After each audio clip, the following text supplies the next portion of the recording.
Welcome, everyone. It's that time. It is Tuesday. It is High Stakes GG Millions Season 2023, Episode 21. The man, the myth. We got Adam Hendrix in the building. Adam, how are you? Good. Just up in Alaska and get a watch some poker, commentate on it. I'm pretty excited. I love it, man. Well, listen, if those aren't familiar, you're on the socials, Twitter, Instagram. I welcome you guys to check him out because he can play poker. He actually has streamed on Twitch in the past as well, done the content world, but we are very, very much a treat to have you. I know you've been on the GPI leading the #1 player in the world at points in the last few years. Actually, a good stretch. What was it, 2022 or 21? Were you there #1 for most of the year? 2021 and 2022. I got #1 for most of last year, and then my good poker friend Steven Song caught me at the end. It was okay. I had a small piece of him in the tournament he won, so I'm not too mad.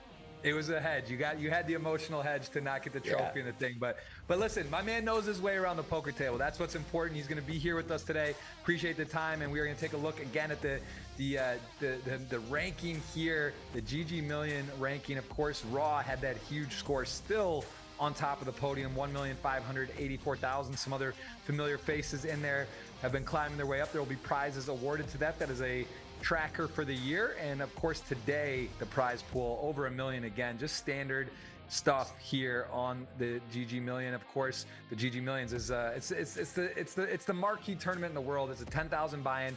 Play on Sunday.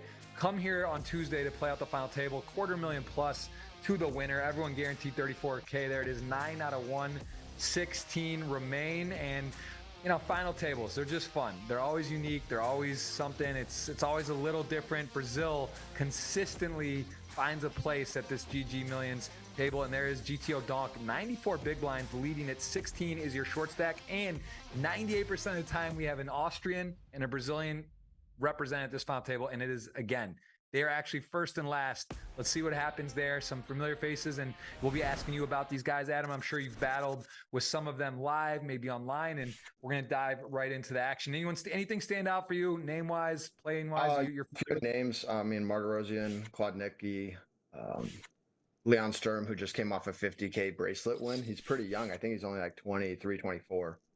He looks like he's really on the short stack, so we won't see too much from him right now. Maybe a little discipline, but when he gets a stack, he's going to be aggressive with it. For sure. Well, yeah, you mentioned some of the biggest names, definitely very familiar faces. And on the show here weekly, we do see a lot of the same faces, some of the best players in the world that showcase their skill. Are you up for a little wager? Can we do a dinner wager for less longer? Yeah. All right. So red or black, I'll let you choose, then we'll pick. We'll do like a snake draft, and we'll let the audience have a piece of the action on our wager. Going red looks fair. I see there is, this is actually quite a spot right away here. Talk me through this. Big hands in the positions. Yeah, definitely going to see a 3-bet as we just saw. And Vicente has, a pretty good hand. But with his stack, it's very awkward with a 466K, a 664K stack beneath you that you don't want to be playing too many flops. You could see everything from him. It depends how he perceives the Brazilian. And I would imagine he perceives them pretty wide. So you could see all options here. This is sort of the perfectly imperfect scenario, right? And this is, you got the guy's chip leader. He's probably messing around, and no, he's not. Jack's ace 10, all cards on their backs. Flops a set, does pick up a gut shot, not over yet. Got to fade a king and a king only on the river, or we will see a fast elimination. Looks like no paint there. All right. No paint, the slow peel, gotta love it. On GG, 8-3 gets shown. The running threes would have not been good, but Klodnicki giving us a little bit of a insight into his game plan, folding 8-3 off, and there is a knockout. So quite a start. And what was the flop? It happened so fast. Let me see if I can catch it on Queen the Jack replay. 3-5-3, I think, like that. Was it red or black? Oh, it was red. It was red. You said red. It was diamond and a heart. I caught it on the replay here. So yeah, you got first pick then. All right, I guess I take GTO donk. That helps with a million extra right off the first hand. Pretty unlucky for you, Jeff. Yes, that is. But I actually, you know what? I like it because I'll take the man Arthur right there for 2.3 million. I get 2 picks, by the way. That's the first, second, Okay. you get second and third. So this is sort of I think moderately fair. Man, I'm gonna go with this feels like a very important decision. I'm gonna go with Klodnicki. Just a great player, consistent. Although there's some other really strong players here in the vicinity, so I'm gonna go with those two, and then you get next. All right, I'll take Novak. I mean, he just won another pot, so that helps. But he looks like a solid player, just from what I was looking up on him. And he's got good sort of distribution at the table. He doesn't really have the chip leaders next to him. He's sort of got some room to work with, so he gets to play, a little more loose poker. Unlike maybe Martirosian right now, he's sort of handcuffed by GTO donk, but we've seen he doesn't really care about that much. He's going to get in the mix. So yeah, Novak, can I pick another? No, so it goes 1 and then 2 and then just 1 all the way through. So, I'll take Magic Donald from, I believe, Cyprus, rocking the Cyprus flag. A lot of love for Merritt there. I got to go with my man with that 1.5 stack. All right, should I just tank like a lot of tournament players do and see if Ming wins this pot, or? I think that's reasonable. It's in the wheelhouse. I'm just gonna pick Ming. I'm gonna, good etiquette here. Oh yeah, he could get bluffed off. I guess you're right, but he's looking good on this board in this spot section. We'll take. So what's left? There's 2 left, right? Sturm and Nikita, it looks like. I gotta go the Austria flag. They're too strong. He just won a bracelet. Confidence is high. I'll take Leon, and then I guess you get Nikita. Yeah, I got Nikita. Last pick isn't always the worst pick. So no, we've seen it. We've seen them come from the back of the pack, and I'll make it easy for the audience at home. If one of my players win, it's a $100 GG tournament ticket. If it's a winner from Adam's side, it will be a $50 cash ticket. So you guys are sweating a little. I'm going to put you on my side for a little extra oomph to try to win. But either way, it'll be a $100 or $50 ticket. And we do have a hands up promo. This is a progressive jackpot, Adam. So if you guess the winning hand, the actual suits, you hit the jackpot. Let me see. I don't know what it's at exactly, but I think that is pinned. The hands up in the GGPoker YouTube chat there. It's pinned. If you guys want to enter, go there, click on it now, and you get to enter in and guess you got to get the suits though. What's your guess today? Give me your hand. 10-8 of clubs. When I started poker, that was my hand. I don't know why. I don't think I've won any money with it. It just sort of, stuck with me for a long time. Well, you got over 5 million in earnings that are recorded alone on GG. I'm sorry, the Hendon Mob and GG. I don't know what your actual record is, but I know that, as of course, there are tournaments online. You play a lot, so you're 5 million live Hendon Mob, very impressive, and you've been on a nice tear. So yeah, we'll see if you get a good guess. I'm gonna say Jack 4 of hearts. Used to be my favorite hand. Also, no idea why. I just liked it. Seemed to make full houses, flushes, and that's my pick today. So that became a popular hand. Future guess. Picking the hand and suit is pretty important to getting a lot of results in tournaments. So. It is. Hey, if you can do that, if you can guess the winning hand today, I want to be a part of anything you're doing out there. I'll buy action in you. That is a pretty impressive feat, and we'll see if someone can do it. I don't know if anyone's done it. The jackpot goes up every week, and it has been progressive. So good luck to everyone out there, as we will keep the action going here. GTO donk, Jack 10 off. Do you like this with this big a stack? Is this reasonable? Yeah, definitely. It is something to think of, like Martirosian's in the big blind, but Jack 10 off, you just get a lot of folds from slightly better hands like King Jack off, Queen Jack off. And a lot of these guys are going to have to play 3 better fold. Here you see Nikita with about a 20 big blind 3-bet. Yeah, just be able to get through a lot here. I do want to ask you, Adam, with the sizing, I've noticed a lot, and it's changed relatively in the recent future, the recent past, I should say. And what I see every week is this smaller 3-bet sizing. Of course, they're super short, so that does matter. But what's up with the sizing? Seem to have changed on 3-betting recently. Yeah, I think as you see the progression of the tournaments, you'll see the sizing go down, just because every chip matters a little bit more, and there's more pressure in these small 3-bets, like at the final table, than compared to like 100 left or something, right? You're putting a lot more pressure, putting up 600K rather than 60K. So you see just the same amount of pressure being applied with a smaller sizing. And they're also being pretty polar with these 3-bets here. You know, it's supposed to be the top end and then some of your bluffs.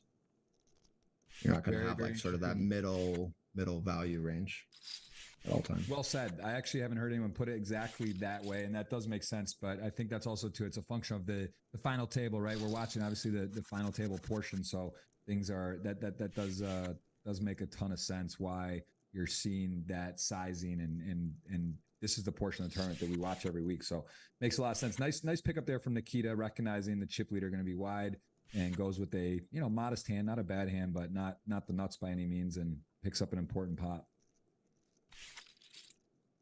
Yeah, I'd also say like that ace-10 of hearts, you don't usually see that 3-bet, but when it comes to final tables with your sort of that lower end stack where you have a lot of pressure on yourself, you want to sort of take stuff down pre-flop. So he 3-bet the ace-10 suited when usually you'd see like theory outside of ICM probably flat a lot because it just dominates his open, sort of like you want to keep the jack-10, the queen-jack and stuff like that in where he folded, a worse hand. Yep. Out right there. Well, 10-6 suited, chip leader opening. Lucky Ming with a very vulnerable stack, as you said. He's kind of healthy, but there's not necessarily where you want to get too out of line here. And he does just defend a premium holding and snap fold. What about that? There, 2 overs, queen jack suited, backdoor flush draw seems a little snug. Yeah, I mean you're supposed to appeal there. He does recognize probably Geo Dunk is probably gonna barrel a lot of turns and stuff like that.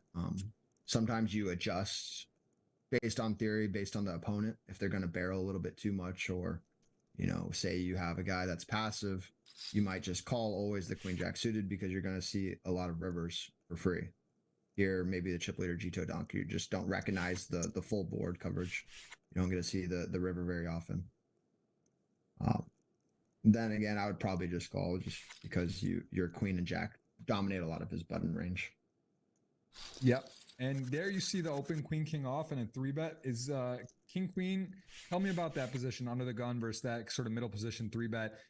Klodnicki obviously gets to look a little stronger, right? Being under the gun. Is that a candidate to 4-bet for you, or do you think versus those positional raises, or do you just kind of get out of the way? Yeah, you just sort of, unless you have a certain specific read, this is where online poker, you sort of take some of that stuff out. Maybe you go based on timing or sizing or just, previous play, but usually you just find a fold. I mean, it was king queen off under the gun. It's probably very close to a fold pre-flop anyways. Who do you have the most experience with? You said Artur you battled with, Chris, you as well. Some of these guys online, do you play with at all? A lot of these guys I've just played, one-off tournaments, not too much.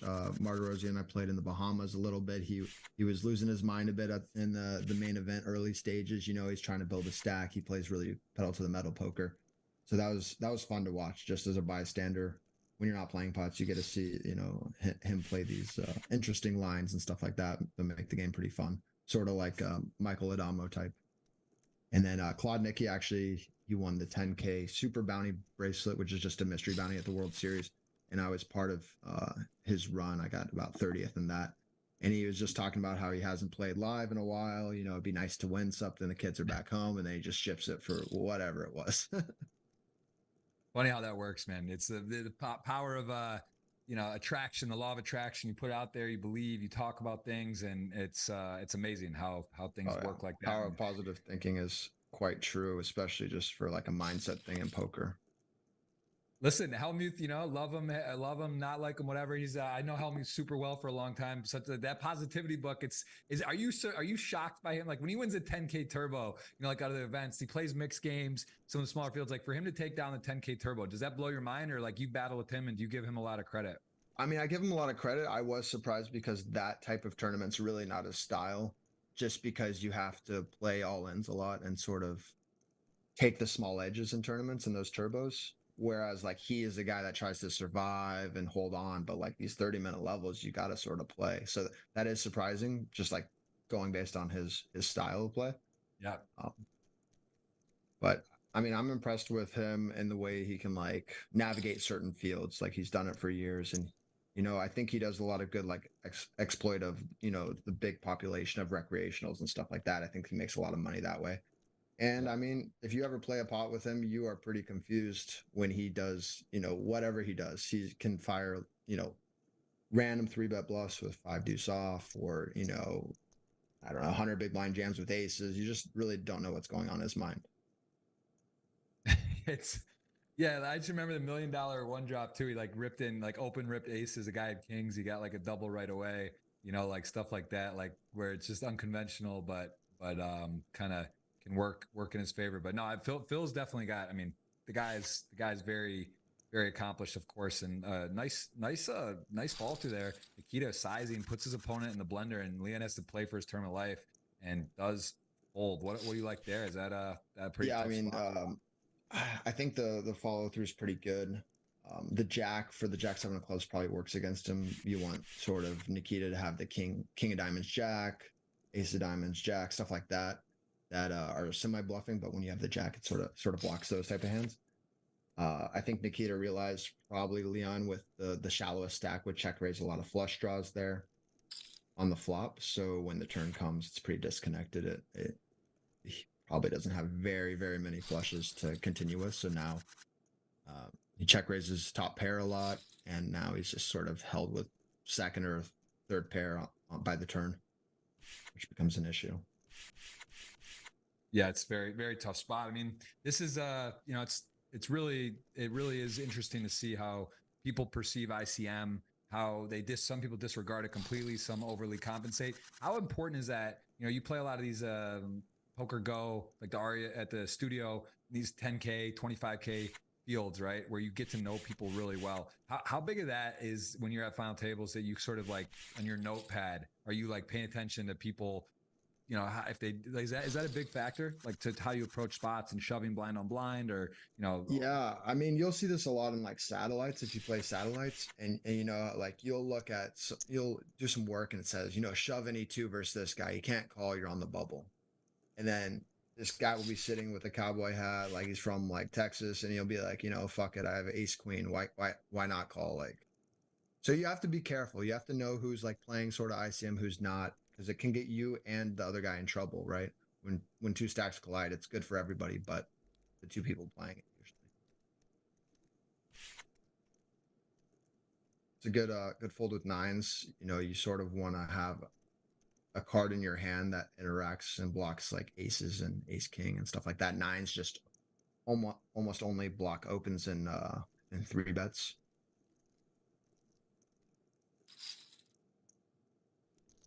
Yeah, this is I mean, this guy, I gotta say, Artur, I've done a lot of Triton commentary. I've watched him on here just absolutely shred fields. Like he really just seems super dialed in to everything, and definitely one of the game's best. Like where would you place him? I mean, you put him up there in the upper echelon in the current pecking order. Yeah, tournament? it seems like he's getting a result every other week and playing good aggressive poker. I always like a person that isn't willing to die in the poker tournament. They just go with their read, and if it doesn't work out this time, it might the next. So I always appreciate watching people just go for it.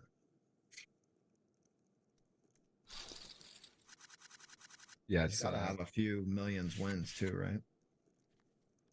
yeah. Oh yeah. I mean, he's actually. I mean, I just taking a look at the note sheet here on his actual resume for the GG Millions. I'm just trying to get it right. I mean, so season 1 he had 1 win, 6 final tables. Season 2, he had 17 final tables and 4 wins. I mean, that is astounding. Like to give you in perspective, in season 2 at this final table, no one had more than 5.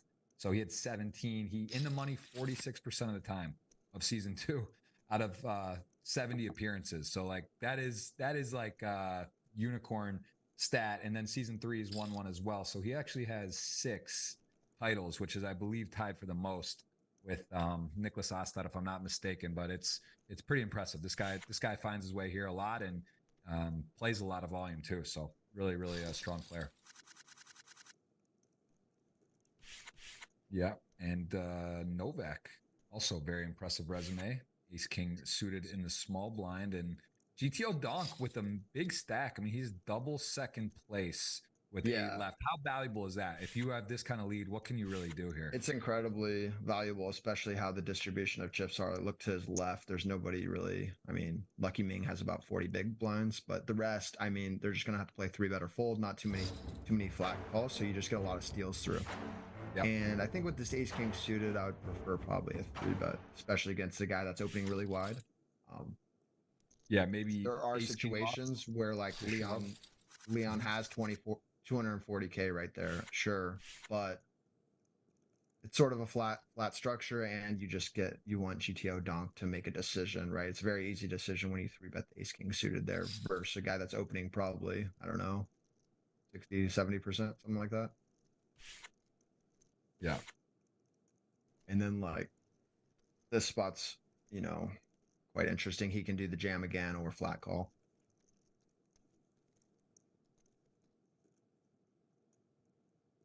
It'd be surprising if he did a 3-bet. I think with tens here. Not all in. Wow. This is one of those ones where when you have the chip lead, it kind of sucks, right? Because everything's going so well. You don't want adversity. You're kind of like, man, I know everyone thinks I'm open so light, but I actually have a real hand here. Right. And you have to really hope this guy is going to jam like weaker ace X or 30 big blinds.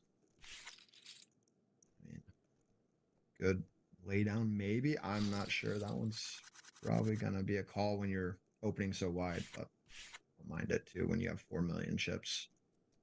Yeah, I think ace queen suited, you just take it and you're just kind of like, oh well, but that's probably what you just said illustrates like what are you really looking for? Like a flip even in that spot, you just don't want that. So it's like, does he have ace jack, maybe ace jack suited or something? But other than that, it's not a ton of hands.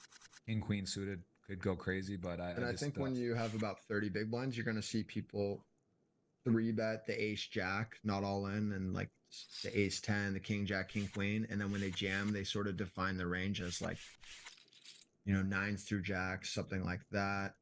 Ace king, ace queen. Yep. And then I mean, they're supposed to have like their low suited aces, but like I don't think population probably does that often. Yep.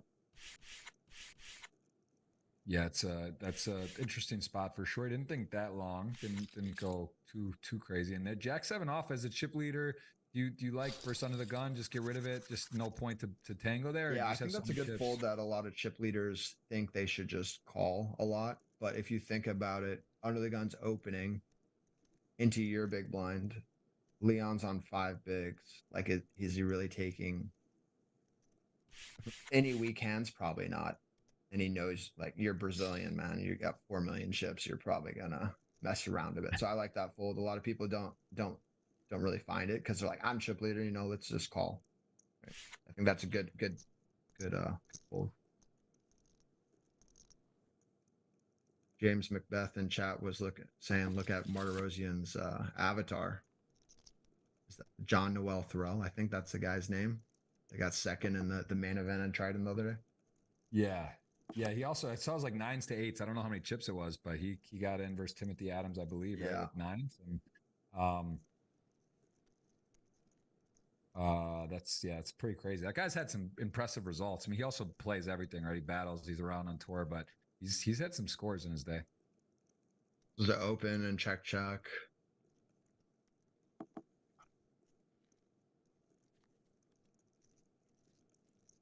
I just see a small bet. Quite a large bet here. Okay.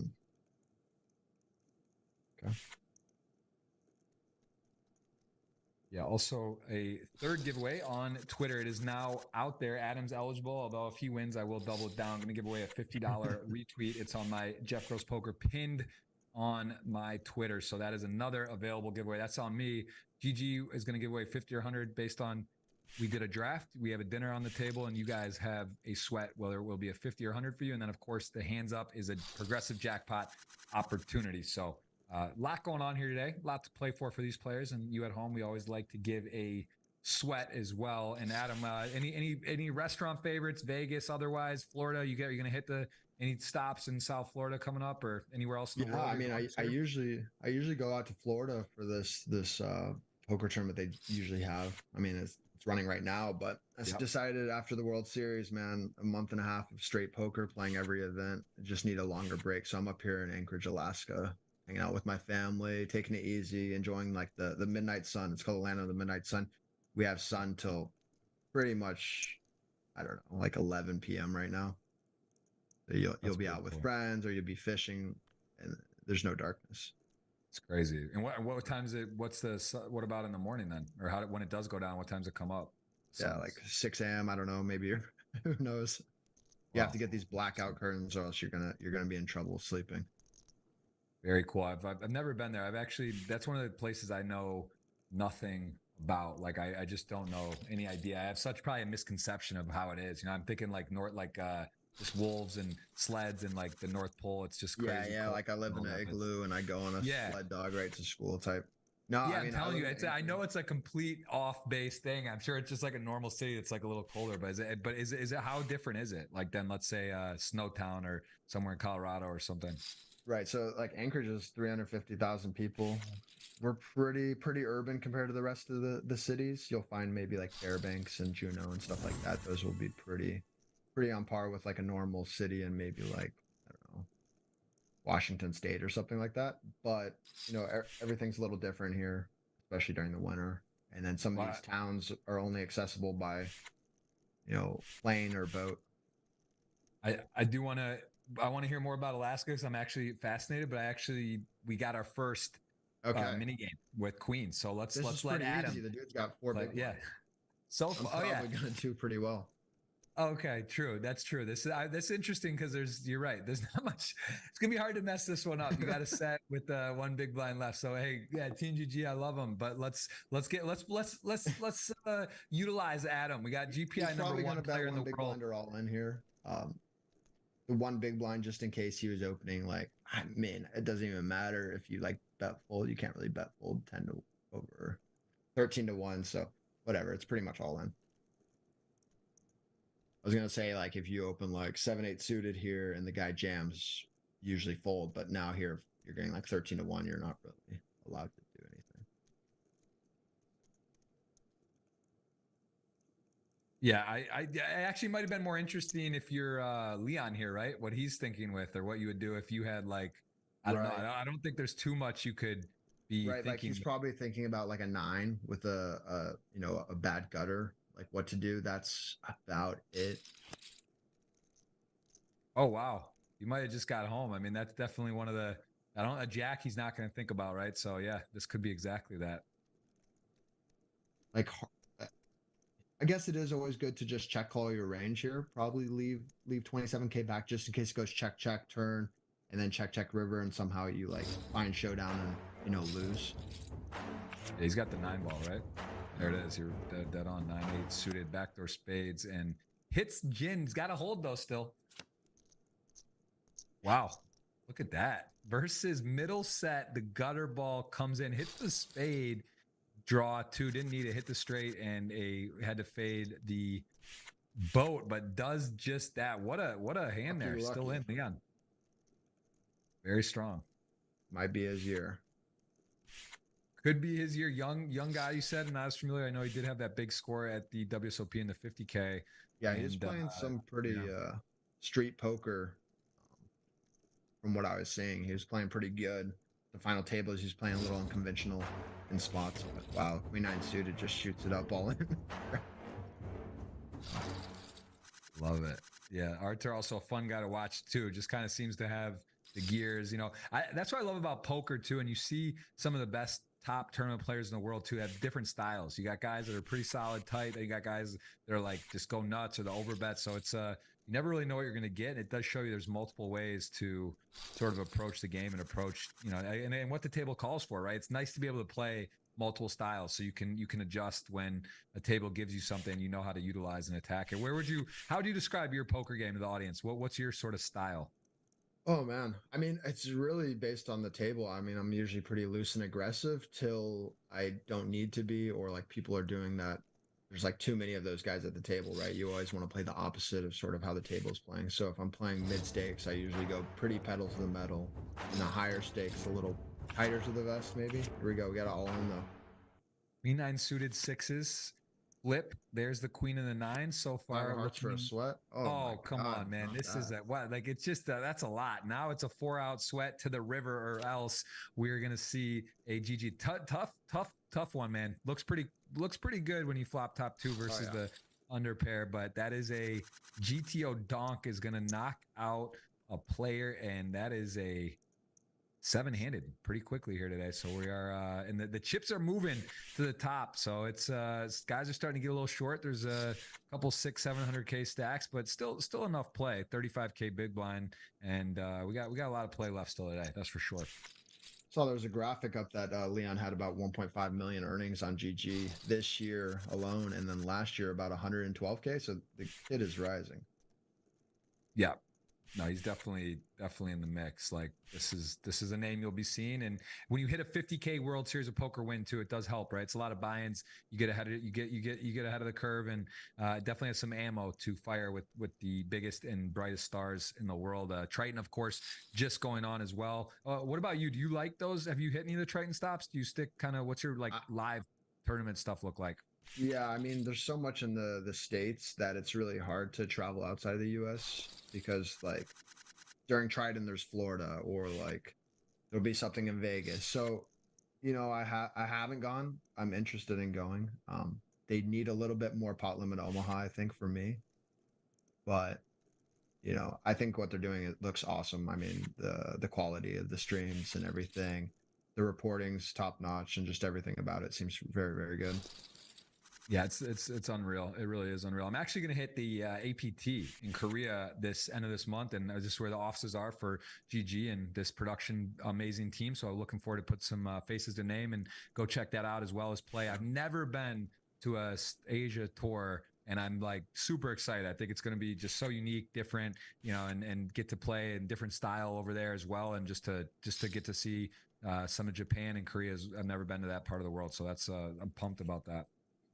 Cool. Lucky Ming just found the button fold with Jack 10 off. I would probably open that. He's covering both. Plotnicki is sort of on the smaller side. I think that's just an open there. But, you know, when you fold, two people can collide. It might work out. Maybe he gets a ladder from it, you know. Always good things in folding at final tables sometimes. Yeah, and have you been to? When you go to Asia to play? Sorry. No, When you say go it to again. Asia to play, it's probably such a different dynamic at the poker tables. Every country, it seems like everything changes. When I go to Spain, Yep. a little crazy. I'm sure when you go to certain parts of Asia, different game style there. Yeah, no, I think it'll be just, you know, really different in general. But I'm just like, I like to see the setup, the venues, you know, the little nuances. Everything's like kind of different. You're so used to, every year I've been in Vegas, and I have hit other parts of the world, but I just think, again, like culturally, I have been to China. I've been to, I have gone to Macau once actually, but I didn't play a tournament or anything there. But very curious, right? The operational side, like the food, the setup, and just being completely different over there. So yeah, should be a lot of fun. If anyone's there, anyone watching, if you're going, let me know, and definitely say hi. And Adam, what's your favorite place you played in the world? What's your favorite tour stop? Favorite tour stop? Man, I want to say, I mean, I don't really have one that I really just like put above the others. I really enjoy going to like Cherokee, North Carolina. Okay. As funny as it sounds, I play some PLO cash there. I have family nearby and stuff like that. Um, but you know, I did the Bahamas. I did Barcelona. Barcelona's been a lot of fun, but I've only been once. I really Nice. haven't gone as much as I thought out of the U.S. to play, and I'm hoping to do that in the future. And how old are you again? I know we just played the World Cup. We were talking 31, but I started professionally 6 years ago, so I'm sort of like young in that aspect of like being a professional. So. All right, well, let's test your professionalism here, as we are going to get maybe a little deeper stacked setup here for the mini game. King 8, Yeah, Archer. I would say most people would fold, but Archer's going to open. So, yep, there it is. Gets open. King 8 off. How out of line is this? Like, are you opening this hand, this spot with these stacks? it's not incredibly out of line. Like the King's good. You're raising into Nikita, who's, you know, one of the smaller stacks, and then Magic Donald seems like he's playing relatively tight over a small sample size. The only issue is like you have GTO Donk in the small blind, who's got double in chips as you. You're clear second. It is a spot. Maybe I would just prefer fold, but you know, Ardo likes to get in the mix and outplay these guys post flop.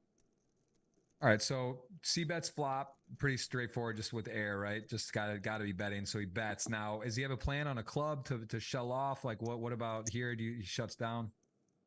I mean, it's tough to say. I wouldn't really be in this situation, so it's a little tougher to say. I'd probably be checking the flop quite often, then maybe barreling turns.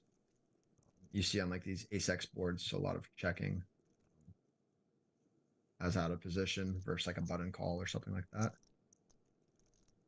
Yeah, so now doesn't have a heart, does have a king.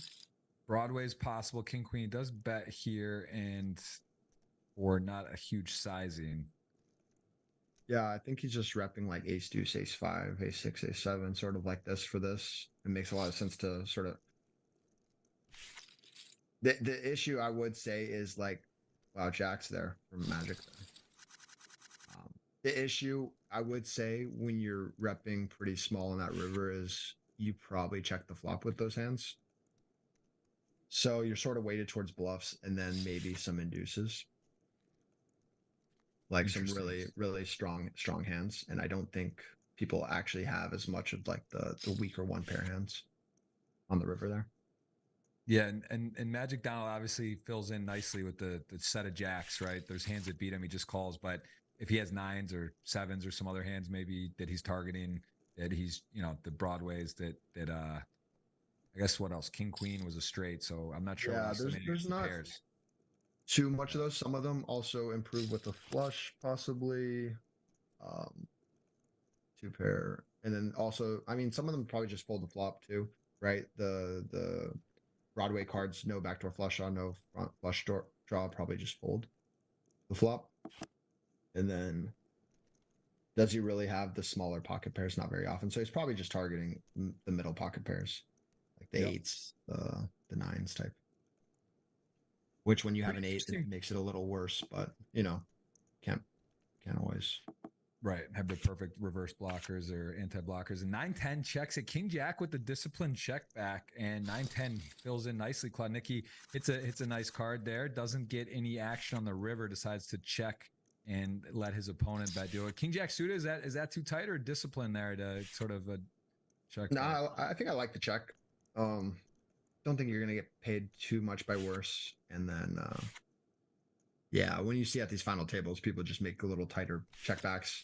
Not because like the scared money approach, but more because that's what you're pretty much told to do in some ways. But when you look at it like any simulation or anything, just because betting for and getting 3 big blinds of value opens yourself up to losing the pot, and not always getting value from worse hands is a little catastrophic. Yeah, well said. Makes sense. Definitely. That's sort of the argument, I guess, what you're getting called by worse, and is it worth it?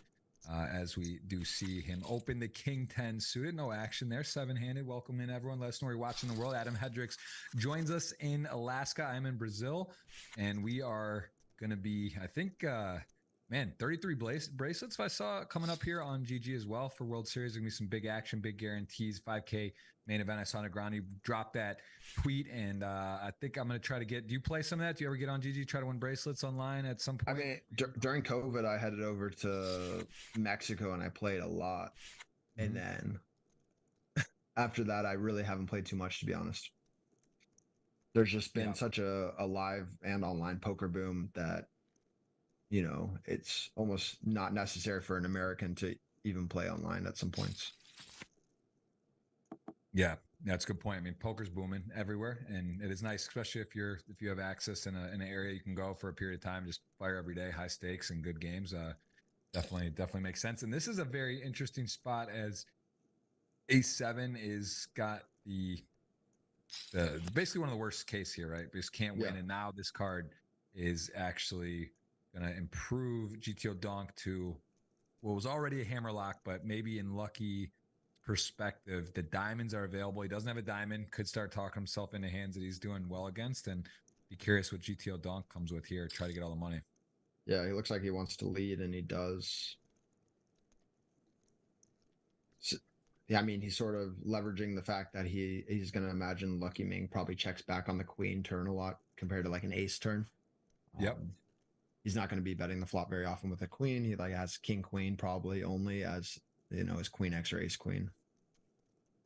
I actually love Three this bets bet. queen. I love it. There's flush draws available, right? You get your opponent to pay for that if they have it. You know, obviously you're pay in the sense that, well, you already have the hammer lock on the hand, but like now it's very interesting. He gets the pot bigger, gets the SPR less than 1, and curious, you know, you have a lot of options here. Yeah. Definitely a lot of options. It's going to be interesting if Donk wants to check here because he has the ace in his hand. It's less likely that Lucky Ming has some showdown to call with. There's a lot of missed flush draws, but he just does go for it all. Yeah, I think I do like the all in, although I think in this particular case, he is going to, and with the player holding, he's going to get them to be able to be bailed out here to find a fold. But you know, hey, you could talk yourself into it, right? That everything misses, you have an ace, and hard to fold top pair. This would have been a fun hand to see GTO donk. I would like to see that card covered up with A7 suited here. That would have been a very tough spot. What do you like here if you're A7 suited? I mean, so you have to really think, is he going to take King Jack, Jack 10, King 10 of hearts, diamonds, and run it on the river when it blinks? I don't know. That's what you have to think about and know. Like, is he really going to do that? It's very tough to do. But, you know, that's pretty much what it boils down to. That's his bluffs. And if you think he has, you know, way more bluffs than the Queen X or the boats, then you call. But yeah, I mean, also just noticing too, GTO donk folding the ace queen off and maybe a semi close spot, right? And like seeing his strategy seems sort of anti variance, right? He's trying not to just like play huge pots. And like, do you think, you know, that's important to realize, like how a chip leader plays too. Are they kind of like playing small ball? Are they running big bluffs? Are they being super aggressive? And like he has been doing a great job. I mean, he's just sort of methodically moving forward, but just saying, he hasn't shown me like that unnecessary aggression or sort of like not calculated in how he's playing. And it can help you to realize these things, but also if the sample size is pretty small, you could have missed, like maybe yesterday he was like, you know, playing a little insane. It can get you in trouble to think that way, but you have to use your read. So if you do, you know, see him play a little tighter post flop or something like that, or more true, then you do fold. I would say Lucky Ming probably hasn't. What's the delay on this? I think it's 30 minutes, I believe. 30 minutes. 30 minutes. So yeah, I don't know if Lucky Ming saw the ace queen fold yet either. So right. No, and I mean, listen, there's more obvious things to consider, right? ICM in the moment, 7-handed 57K versus playing for a lot, and the stack wise, you're still healthy. But you know, to be fair, the risk premium is not as dramatic right now, right? There's pretty bundled up there. 900, 1 million, 800. It's not like he's the shortest stack either by far, right? He actually does really have to be a little bit careful about just flicking it in there to go out right now is not a great thing for these 3-4 guys that are pretty tight stack wise. Just going back to that A7 hand, the 7 actually is like a better hand to call with than like an ace jack or an ace king with a harder diamond, right? If that makes sense. That is one thing you have to think about in these situations. Do I block his bluffs with my hand? No, the 7 doesn't. Okay, it's a better call than this. But you know, if you don't think the guy's going to continue with his missed flush draws, straight draws on the river, then it makes sense to always fold. It's a great point. And that, to be fair, like as even there, you see that he did not have the best hand, but he actually had really one of the best bluff catching hands. Yeah, he had no diamond, no heart, no Broadway. So if from that perspective, you could, you know, if you were going to argue a hero call or put the cape on against the chip leader and in a spot, like you could start talking yourself into that sector. But he did find the right fold and didn't stew over it too long. Just kind of decided that there was not going to be a bluff there. Played against this Nikita guy at the Poker Go studio recently. He was having fun, abusing the bubble. He seemed, I mean, today he seems a little handcuffed with his stack, but he can get after it from what I've seen. Very funny guy in person too. Yeah.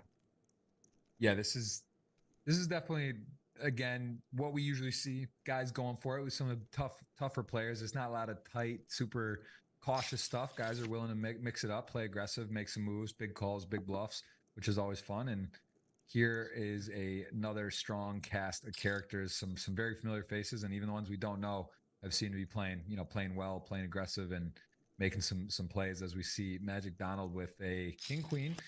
Nothing immediately nice. He does turn and pair the king. 9 of clubs for Novak as well. Ace 9, sort of uncomfortable, right? You're realizing you're either sort of way good or way bad in that spot. Yeah. Wow. Back into 2 pair there. Pretty crazy run out. Non-club runner 2 pair. Yeah, that's not easy to do. So this is a situation you'll see a lot of people go really small on the river with the ace 9, probably like no bigger than 30% or something. Okay.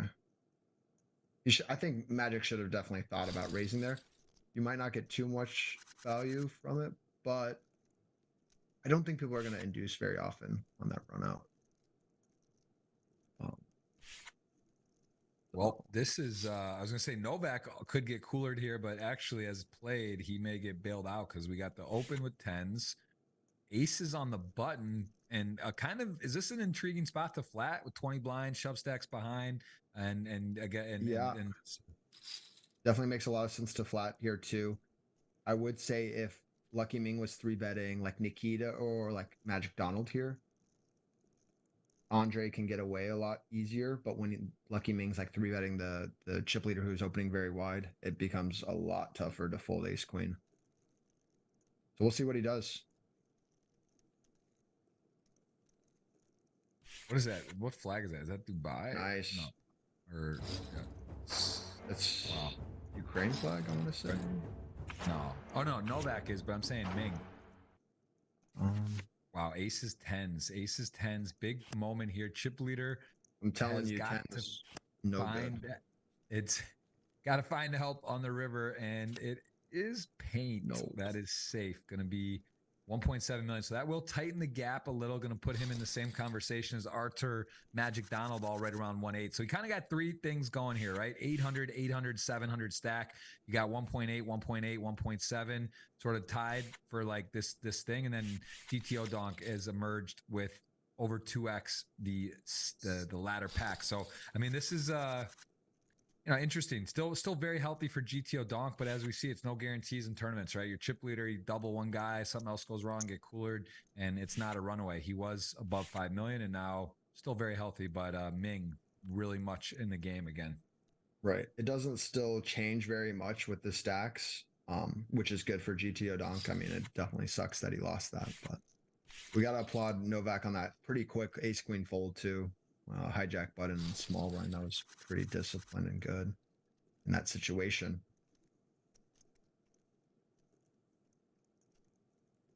So it's fun watching these commentaries. You see every hand and you're like, okay, what will this guy do? What will this guy do before it happens? Makes it very interesting.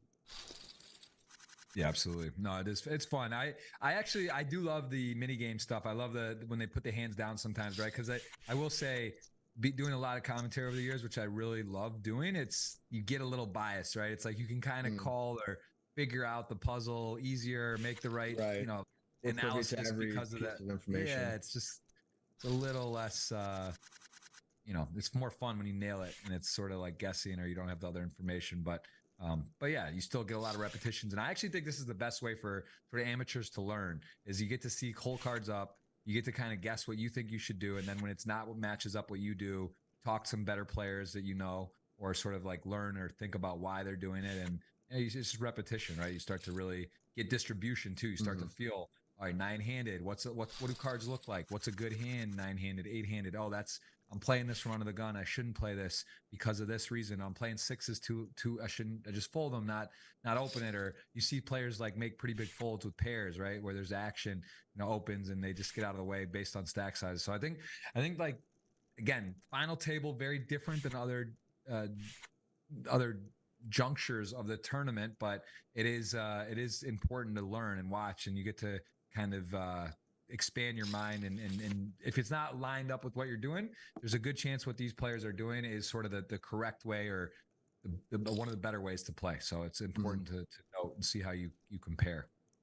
Yeah, I mean, there's so many variables in poker. It's hard to grasp everything. When I like teaching my sister to play poker the other day with a bunch of friends, Right. you know, you even figure out like how the button moves, the blinds move, and now you even start thinking about position or what is good hand. You see that card ranking and you're like, oh, straight flush, royal flush, but what does that really mean relative to like every hand you're playing?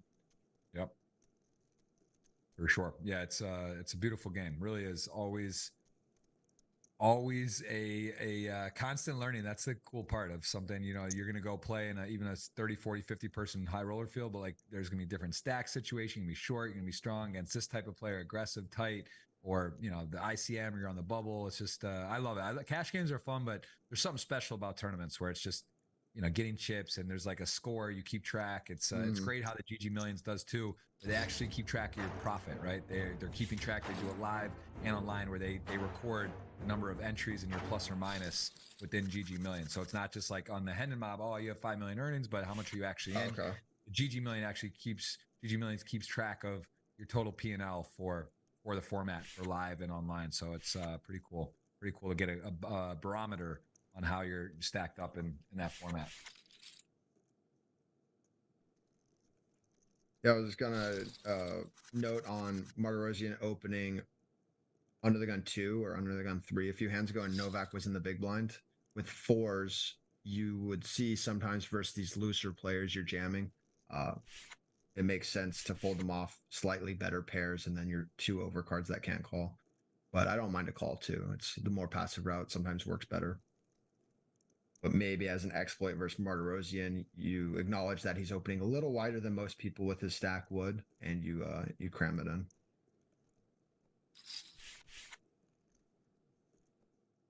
Yeah, it's a really interesting point. And Artur, definitely a guy who's creative, willing to mix it up and play. Fun to watch, and never like guaranteed what's going to happen. But he definitely seems to always find more of an aggressive lines. I think, and when it's close, he's open and light for sure. Wow, he jams the ace-9 suited. That's some recognition there. These Brazilians, man, I swear, you just can't get anything by them. They're tough, man.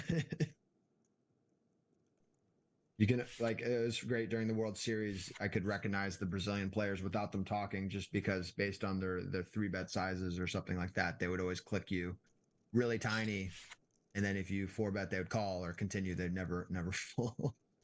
So definitely the rising nationality in poker. I think there's just so many people there playing, and it seems like they have a good community. Yeah, for sure. I'd say one of the most improved, if you will. Like I remember 10, 15 years ago, kind of always wanting to see it. But I actually went to some of the BSOPs in Brazil. I'm in Brazil now. My wife's Brazilian. Got a lot of love for Brazil, and I've been maybe 3 or 4 times, maybe 3 times, I think, to the big convention, Sao Paulo, where they have the events, and it's crazy, just super packed and passionate, and love it, and growing. And Akari and Rafa and Felipe Mojave, these guys, like they've really become like superstars, in Brazil, with the people loving poker, and they're just doing so much content and for the game. So it's great to see. Great to see it expand. And I'm telling you, it's literally 97% of the time there's a Brazilian at the final table here. Yeah, I could imagine that. There's always new names too. It seems like there's so many Brazilians playing. Yeah. No, it's so Martirosian peeled the button here, and they took it 4 ways. Novak bet the flop, and now he's deciding to bet. Nice little check by Novak here. Yeah. So considerations to call or raise, I guess call and like let your opponent bluff, or maybe, or do you ever raise on the stack step? Is there an argument for it? Yeah, I mean, there's a lot of arguments. I mean, so Martirosian's going to have ace-x, and then he's going to have quite a few draws. So it's all about protecting yourself versus these draws, and also thinking if you can get paid by worse, which you probably can't. But at final tables, you sometimes just want to play, pretty true to the vest and just like be all in sometimes here. Just to protect yourself, your equity, you'd pick up 700K, move to 1.3 million, get you to about 4th in chips. And he hits the 8. If it's a 7, is he snap checking back? Maybe more thought to bluff, or just there he realizes also I have the hearts. I got called. Like what does my opponent really have? I mean, it's about targeting an ace on the river there. If you want to bluff, the 8 doesn't interact with anything. Sometimes you think about, oh, I rivered a pair, they can't have this or that. I mean, the 8 doesn't really affect anything. The guy doesn't have pocket 8s, Right. queen 8, ace 8's the same hand now. Right. So that part of the hand, he has showdown, so he just wants to check. But if he had like king 7, he would think about it. I mean, he blocks ace king, king queen, which are like the primary calling hands. So you might want to think about it, but he'd probably take a lower flush draw. I'd imagine if he wants to bluff. You also, bluff him off. If you have like 8-9 of hearts or 10-9 of hearts, you called the flop with, and then bluff the turn. It makes a lot of sense to follow through now. You're unblocking, some of his bigger draws and some of his value hands. Yeah.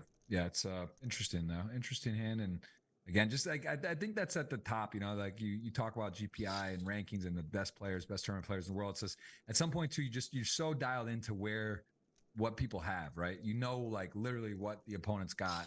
And then you just a matter of architecting how to do it. What percent pot do you bet? What are you representing? What do they perceive your game as? And that's where it gets fun, right? Once you start to kind of know what the other player, their ranges are defined, and you know where they're at, and then how do you exploit that, right? That is ultimately the game. Right. It's always pretty satisfying to induce a guy on a bluff or, check to him when your studies all say you're supposed to bet this hand, you're supposed to bet this hand, but now you've played with this guy and you adjust. It's pretty satisfying to, trick somebody by studying them. Yeah. Yep. Well said. Absolutely. There's a look at the payouts. So far, 9th and 8th have departed, and it is a 57K plus score coming for the 7 remaining. 252 up top. That is a lot of buy-ins as we see 3s on the button with this stack. Blinds are up 2550. Pretty straightforward. Would imagine just jam. I don't really see much else. You can't we're not looking to induce folding. Yep. I guess you could consider, but like really, can you? I think you have to just shove, right? Yeah, you're on a 16K pay jump. Podnicki's about the same stack. I think against Lucky Ming and Novak, they're going to have to call tight because of their stack. Like if you're jamming into GTO donk, now you maybe go 1 pip tighter or something like that because he can call a little looser. So I think it makes sense. Definitely don't raise this hand. Play post flop, you're going to be all in or fold. Now he has a nice 200K difference between him and the Podnicki here. And tell me about the not all in there. 320, is that, that's for the function of if it goes all in, but why 320? Why not 290 or 350? What's the actual difference in how do you kind of construct that not all in? Honestly, I don't think anybody really has a clear grasp on the size you're supposed to use. I've seen a bunch of different things. I don't think people have perfected that. They just put something that seems like reasonable and they do it. It's effectively the same thing. I'm not sure which is most optimal, but yeah, it is for that reason. If a few guys behind you wake up, you get a fold and not lose all your stack, right? Yep. The ace 8 is interesting here. He could have went with an all in versus GTO donks open, but calling's good too. Pre-flop, when an ace high board comes, GTO is going to blast off, not thinking he has an ace. Right here, he has a good hand too. Probably going to see something like 150 or something, 140 as a check raise.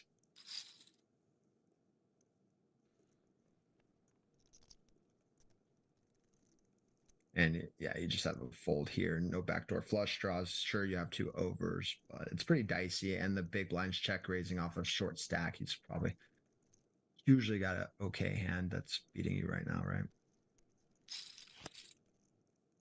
Wow. Gets high tech, floats, thinking what he's beating 4-5, 4-6, 5, some of these draws possibly. And he's got the 2 overs. And wow, interesting card, right? Doesn't hit the 10 or the queen, but picks up the gut shot. So this is interesting. Yeah, you're probably just going to see all in here. I mean, he could go like 120, but no. Going to see all in, and then GTO is going to be like, man, I turned some equity. Does he have 4-5, 4-6, 5-6? Well, yeah, it looks like he had a plan. He did pick up one of the better cards that he could get that didn't hit him, did improve to some equity, and he did just snap fold there. So yeah, I think his plan was his player's going to shut down or maybe peels a queen or a 10. or his opponent just slows down and gets creative, but gets out of the way there. And right back to work. Ace 4 suited. Nice holding as a chip leader. Get to play. He's going to run into a top hand though. 10s on the button, and Novak to call to 3-bet just against a chip leader probably is too strong to just flat, right? You're just going to probably try to pick this up. Although 10s, I would think in a vacuum would be like a good spot to be calling this type of spot. It seems like it is close. I think it's a little closer if, say, Magic Donald opened, right?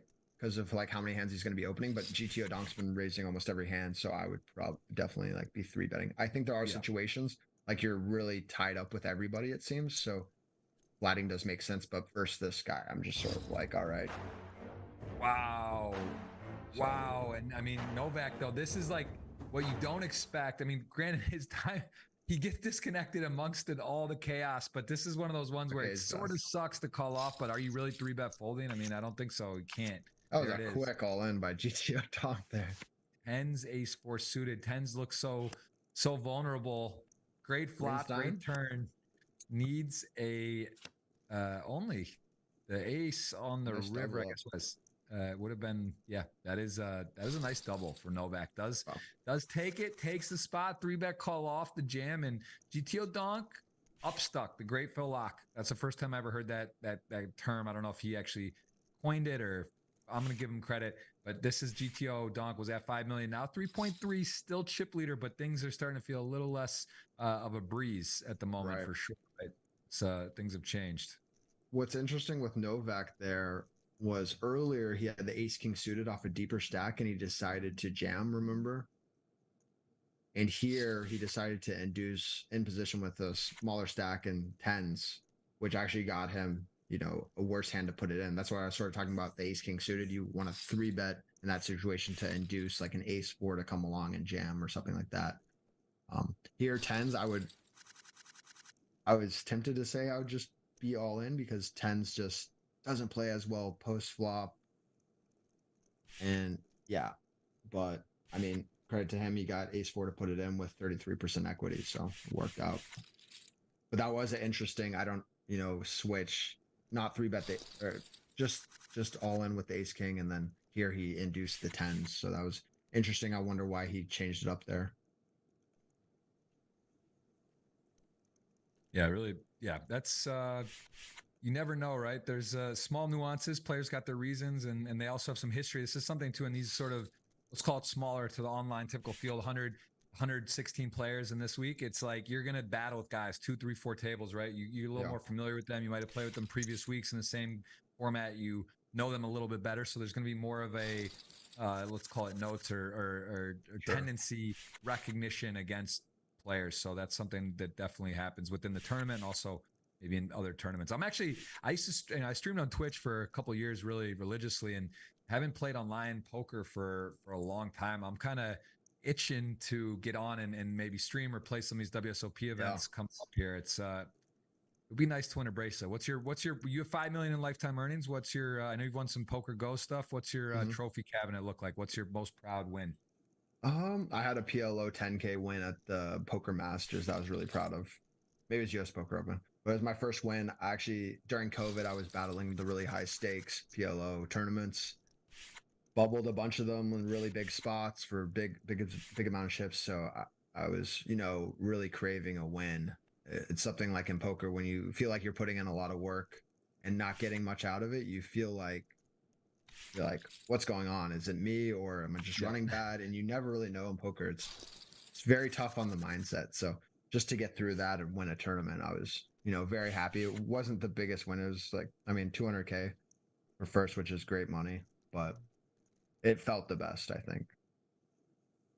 Yeah, it is funny like that. Like looking back, Jason Mercer is someone that comes to mind just, because I've been playing since 2003, world-class player, had so much success early, right? Like it was San Remo and some of these spots, you win these flips or for like life or crazy hands. And like, then there's guys that are, the Fedor runs, Dan Coleman's, Bonomo, Adamo last year, like guys that go on these like unicorn mystical make-believe runs. And then there's some guys that are like also world-class players that are like getting 3-outed on the river on the bubble or final table, losing a flip or, you know, whatever, three-handed, lose a cooler. And like, you know, that might be it for, or whatever, right? Like it's so wild that like there's so much variance and these runs that can like be so hot, like but I've talked to some of these guys too, and it's like there is a confidence that comes with it. There's also people start getting a little scared, you know, like Dan Coleman or Jason Kuhn, like they go play a 5K at the Hard Rock and they've like won the main event, and they're in these events and like guys are folding when they open in the big line when they should call. Guys are like not bluffing them because they're scared. Guys are, you know, giving them and you know, one thing I think Helmuth knows. Wow, very interesting flop here. I want to talk about Helmuth, kind of his superpower, I think. But this is a monster board for both players. Oh, yeah. Martirosian's either going to check raise or call, maybe delay check raise. Or just get there. That helps. And I don't think Martirosian really has too many leads here on this turn because of his lack of ace X of spades. Ming should have more of those, so he decides to check. And wow, what a run out just for Ming to get away for probably not much. Yeah, I mean, now he's chopping at best, kind of crazy. I mean, I guess in some respects, from his perspective, maybe that, wow, that is a cheeky play, man.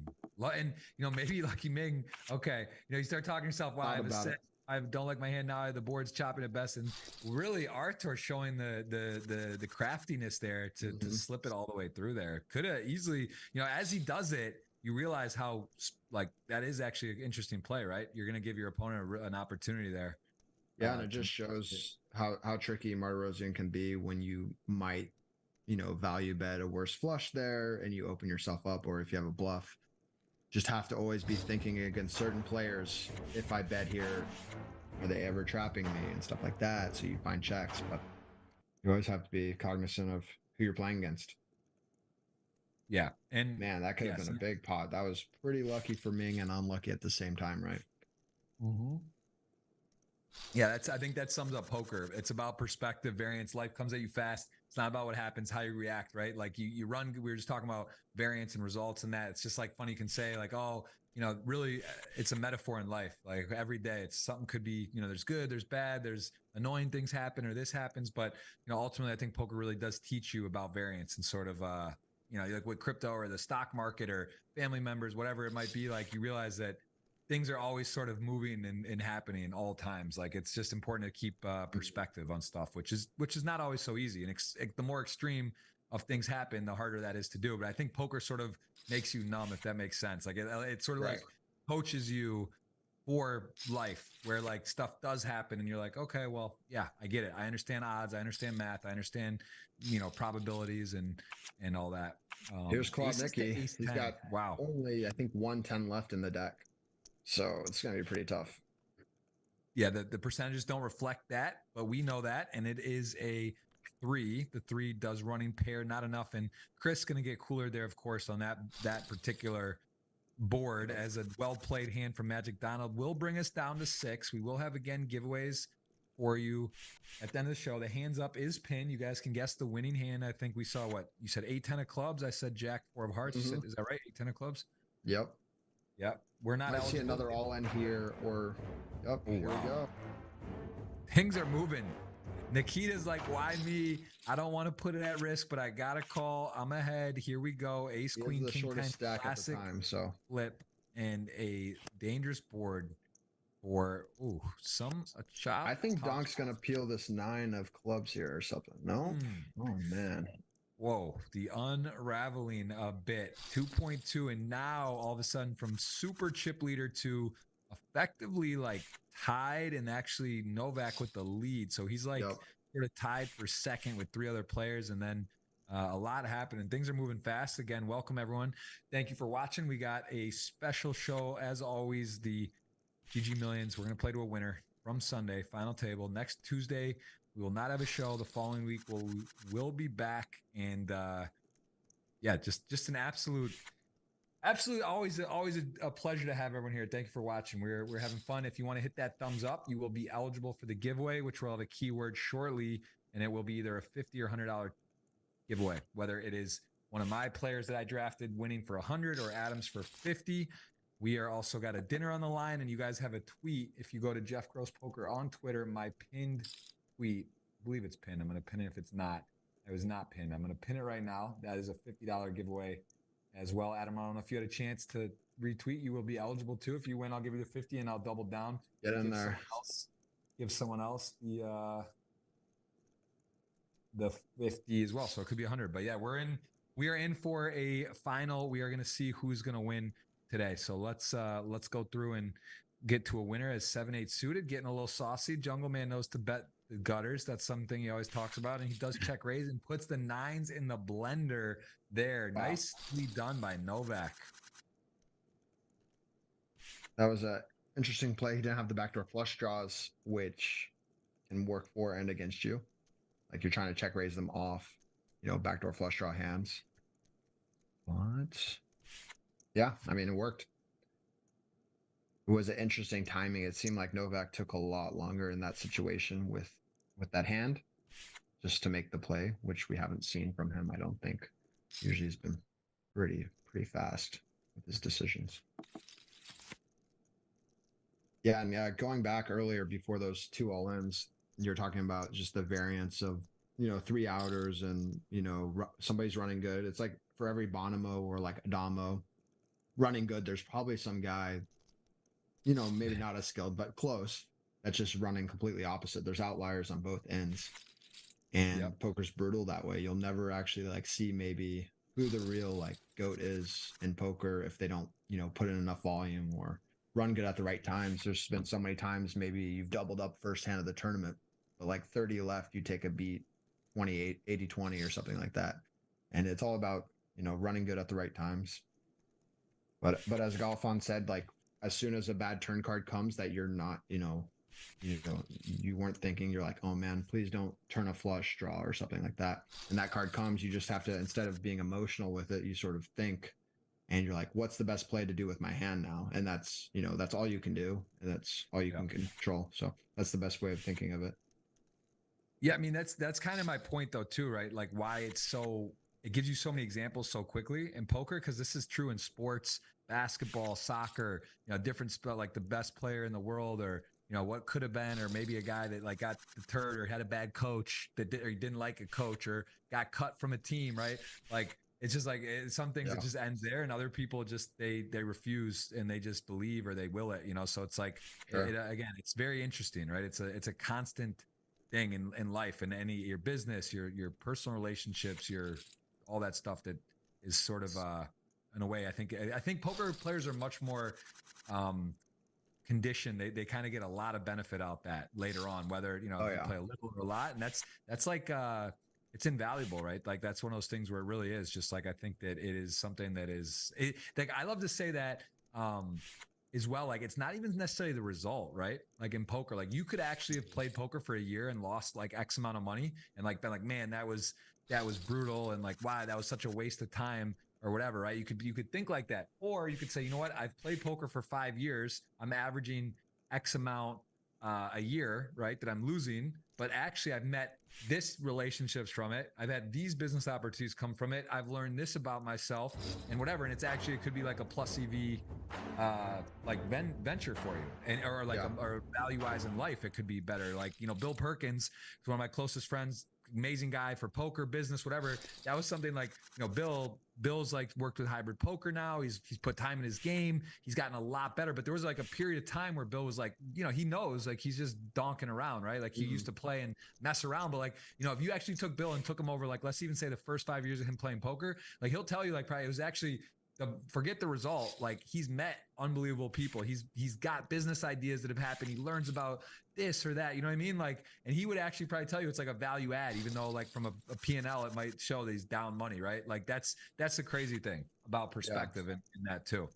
And also you just think about our industry, how much fluidity and life to do things all the time. Just, I can wake up and do whatever I want, sort of. I can play poker, but I can be, you can be in Brazil playing. I can be up in Alaska. I can be wherever. And, a lot of people don't get that, livelihood. A lot of people have to sit at the desk and you know, you're stuck 9 to 5 for a while, and I mean, it's a different life. And even if you're not, you know, you're not making as much as you wanted in poker, you have a lot of, you know, flexibility with your lifestyle. That if you think about the, you know, few years, like 6 years I've been playing pro, even if some of the years haven't gone so great, I got to travel, I got to see things. It's pretty amazing. Yeah, it's well said. Absolutely. It's absolutely right. Very last hand, kind of interesting. First of all, 7-7-4 rainbow 10-8 suited in the big blind just folds for one bet from Arthur. Maybe a spot too, where a lot of respect, just like in a limp pot to get out of the way there. A little surprised by that, but also that was your hand, 10-8 of clubs, possible win hand. Maybe just showing us. I think he should peel. He could also find a raise there too. I think when you're in position versus one big blind. Also, I don't think it's a spot where Archer's just going to go crazy. You're the same stack. It's a limp pot. People don't really fight as much for limp pots as you will. And then King 7 off here. Wrong timing for Donk today. I mean, he hasn't played badly, I don't think. He just sort of, you know, the ace-4 suited. I do it sometimes. We've all done it. Doesn't work out. Sometimes you feel foolish. But the other two hands where he doubled people up, completely standard. So just what we're talking about, bad side of variance right now.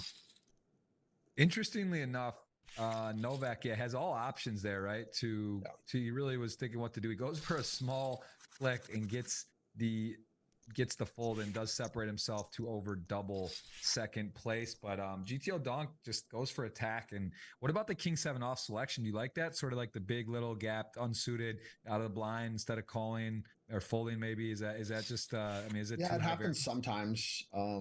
Usually you have a slightly lower kicker.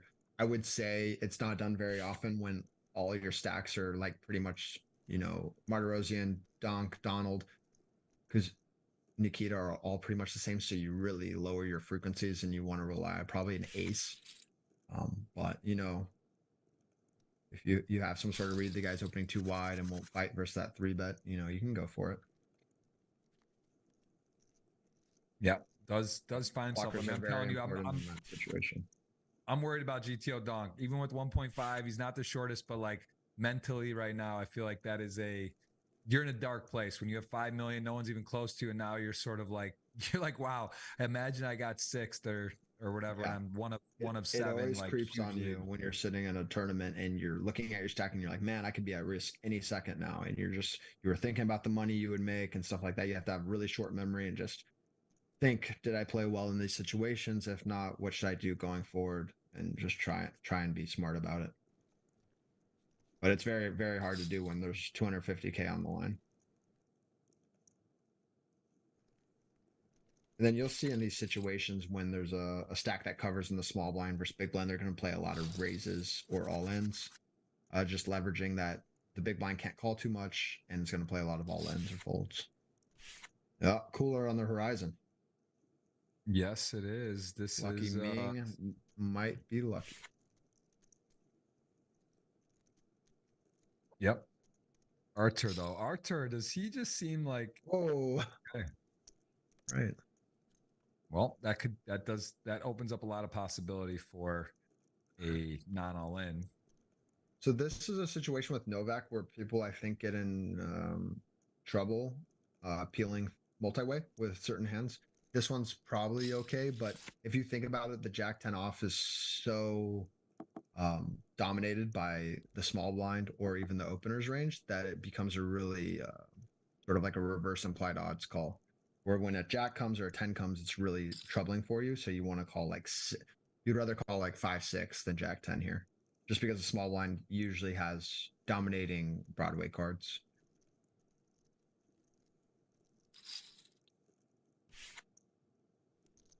Yeah, I mean, Martirosian's like, please don't have aces. I hope you have like 8s or 9s here, something like that. Pretty. Yeah, the queen's. Oh wow, nothing you can do. Gonna get his man after all. Could have maybe got a pre. Gets him in bad shape here. 4.55%. River card dealer paint sweat. No. Oh. Right soon. The paint, the slow peel. I mean, how much do you love the slow peel on here? It's so beautiful. I don't know. I like it as a viewer when you're sitting there and you're waiting. It's not very fun. I love how you can like, you know, drag it too. You can actually like play with it and peel it how you want. It's GG's got the best software, man. Am I biased? Yes. Yeah, Am I rocking them? Am I repping them? But it's the best in the biz by far. And they got the bells and whistles, man. They got it. Do they still have that video chat in hands that you can do? As far as I know, you know what? To be fair, I haven't seen it on the replay here for a little bit, so I'm not sure that they made. I'm not sure. What did there was talk about taking it down or something? No, I just remember when I was playing and it got released the first week. I was in a big final table with Martin Zamani, and he would just send nonstop video chats with him, just if anybody knows Martin Zamani, he's a pretty hilarious person. So. Yeah, I think it is. I think it is. So Ming's got a situation here where like he probably can't ever flat, so he's going to decide 3-bet or fold based on GTO donk. I would probably just fold like him because I think GTO donk might be a little emotional at this point. He's gone from 4.5 down to 1.4. 5. Hit over 5. You took the words out of my mouth. Exactly right. That's another time to be alert to what's going on, because like, yeah, maybe not the guy you want to poke around with like a modest hand right now. But 3 betting is probably fine, obviously. But yeah. Looks like this is probably going to be all in, but into small blind, king, queen, just nothing else but being all in, and then sevens. It beats 4s, 5s, 6s, ace 4 suited, stuff like that. You just put it in. Didn't think that long. He is ahead. Has to fade all of Broadway now. Not going to do it. Needs to now come back. Artur gets the double. Nice double. Yeah, big one, important one. Very tight, the stacks right now. And that was, I'm sure, of course, everyone wants a pay jump, but they also want to see Artur take a night off and be out at this point, because he is dangerous and willing and able, and he is still in with a lot of chips again. You don't want to give him too many chances to capitalize. He is going to find a way to the top. And as we mentioned, 6 GGMillion titles. That is a record, and it is pretty impressive. As I said, 17 final tables. So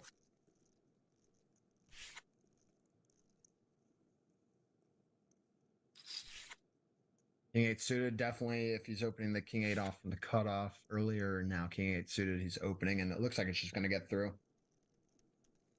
Give me 1 sec, but yeah, you can run to the bathroom, by the way, Adam. All right, we'll leave the chat to themselves for a second. And I got you guys. There we go. It's getting a little dark out here. Hope you're doing well. Again, 3 giveaways. 3. We got the hands up. We got my Twitter, and we have a 50 or 100. Hit the thumbs up if you're enjoying the show. We'll give you the keyword here in a bit. It is a big day for someone going to win over $250,000. Aces there. Hope you're well. I am excited. We got to be off next week, but then back for the 22nd, and a very special guest for, it's always, I hate saying that because it's really, I don't think I've ever not loved the guests we have. I feel like we have the best guests on here, and that's a big part of the show. So we'll have a special one. We'll announce that in a little bit. And again, Aces going to take it down. 7 deuce off. GTO donk. Can they recover? They were chip leader. There's 6 left. 6 remain. Someone's going to get the title. Could it be 7 for Artur? Magic Donald, Cypress, rocking, had a chance to knock him out. Lucky Ming, flats, queens. Artur gets coolered. And we are going to be seeing a winner. We'll see a winner today. As always, 6 left. Play to a winner Tuesday from Sunday. Adam Hendrix joins us from Alaska. GPI #1 player at many junctures. Definitely knows his stuff. 5 million in earnings, and loves the game of PLO. That's my goal. Maybe in 2024 we could work in a PLO 10K GGMillion. I just don't know if, depending on the time of the year, how often that would run, or have it be a 5K but make it a million still. I don't know what the price point is at, or how we got to make a movement. If you look at the World Series, I think the 25 and 50K all got more people than the no limit. So I think it's out there in the world to be played.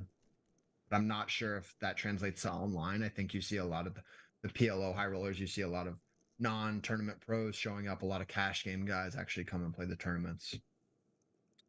Yeah, I played the Triton in Madrid, and they usually like a 25 and a 30K. It got like 30 players roughly, and yeah, it just hasn't really, for some reason, really caught on where they love it there. So look at this, King 6 GTO Donk is just stepping into it. He's stopping in the top of range, and he's really just been getting the buzzsaw here, as he is now, I believe, like tied for the shortest, let's call it, with Magic Donald and ace deuce off. I mean, you can really feel it unwinding. I mean, we're one card away from getting called here with yeah, like ace queen or something. You're just kind of out the door. He shoves ace deuce off. It's gonna work, although he's vulnerable right now.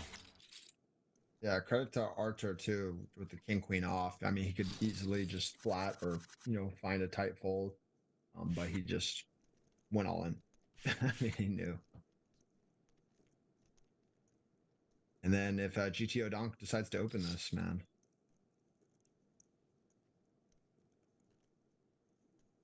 it's going to be 2 big blinds down the drain again. So you're talking about Perkins. Do you still have that tattoo you had to get on there? That was a 2013. There was a wager. It was never confirmed. I never said the exact amount, but there was a healthy bet. Call it a wager, free roll, however you want to look at it. Yeah, that is still there, and that is it's an icebreaker. That's always a fun conversation and a talking point of what people would do for what price or whatever, and very interesting. So yes, that was still there, and I do have a way to get it off. There is some clauses and more details, but yeah, it was a no-brainer at the time. I was just like, I have to do this. No questions asked. I was just like, yep. Snapped it too. Could have maybe done a higher price, because like when the number came out, he just like booked. I was like, all right. He was like, whatever. Yeah. Funny story about that. A week later, we go back through South Florida, and there's the first ever Alpha 800K. Okay, they did this series. They started this like 2013. So I play it, listen, very transparently. Like, I'm not, also I understand how good the best tournament players are in the world, right? Like, I'm by no means like a GTO, like the best tournament player in the world, but like I got in the tournament, had a good deal, got to play it. And then I found myself four-handed, and I was in the money, and basically I had a chance to get it off within a week. He's like, well, if you get top 3, oh no, it's even sicker, because we were talking about making a deal when we got 3-handed, and it would have qualified for the amount. It would have been like, he would have been happy to just like let me get it removed. And then it was Silverman, I think his name was Zugwat, was there, and because of his deal and like his percentage he had people pieced out. He like couldn't make the deal because of like, for himself, but also everyone involved. It would have been too complicated for whatever reason. Me and JC Tran did some side business, but like, I would have literally, if he had just said yes, and like 9 out of 10 times, it was like $1 million to first. It was a big deal. Like, it would have just been done, and it would have been off within a week, and like everything done. Instead, he says no. I lose 2 pair versus JC Chan's flush draw. It was like ace. He had king 5 of hearts. It was ace 9 10. I had 9 10, and I had him covered. Got it all in. Would have been heads up chip lead. Instead, get banked, then get knocked out, and then I still have it today. So kind of like, there's a look and variance in life too, right? Like, that's it. Like, he has to say no.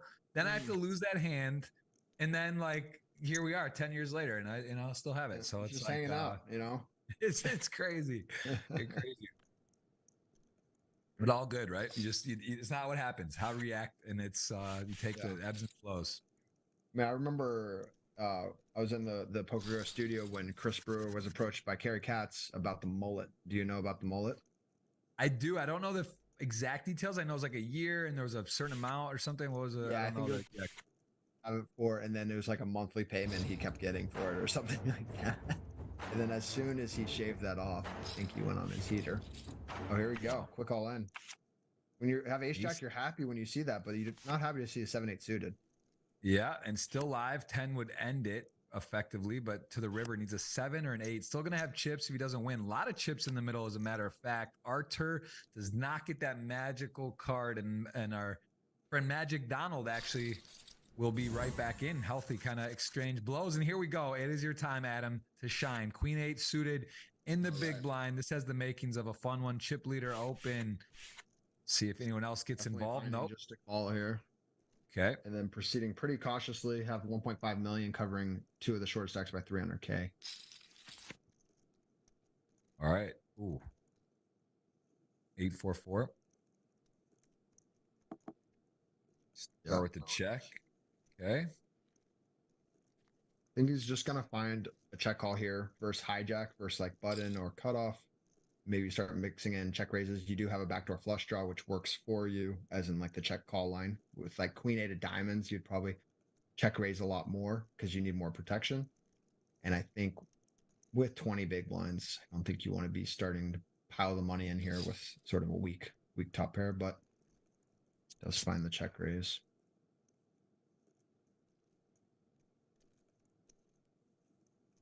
Yeah, interesting spot. You're gonna get Novak start thinking, what would he do with 4x? Would he do that? Like 8x Right. makes sense. We don't know if Novak has 9s plus or just ace high or somehow has whatever. Could have a 4, right? There are some And 4s. you're sitting on the turn here, and you pretty much always check.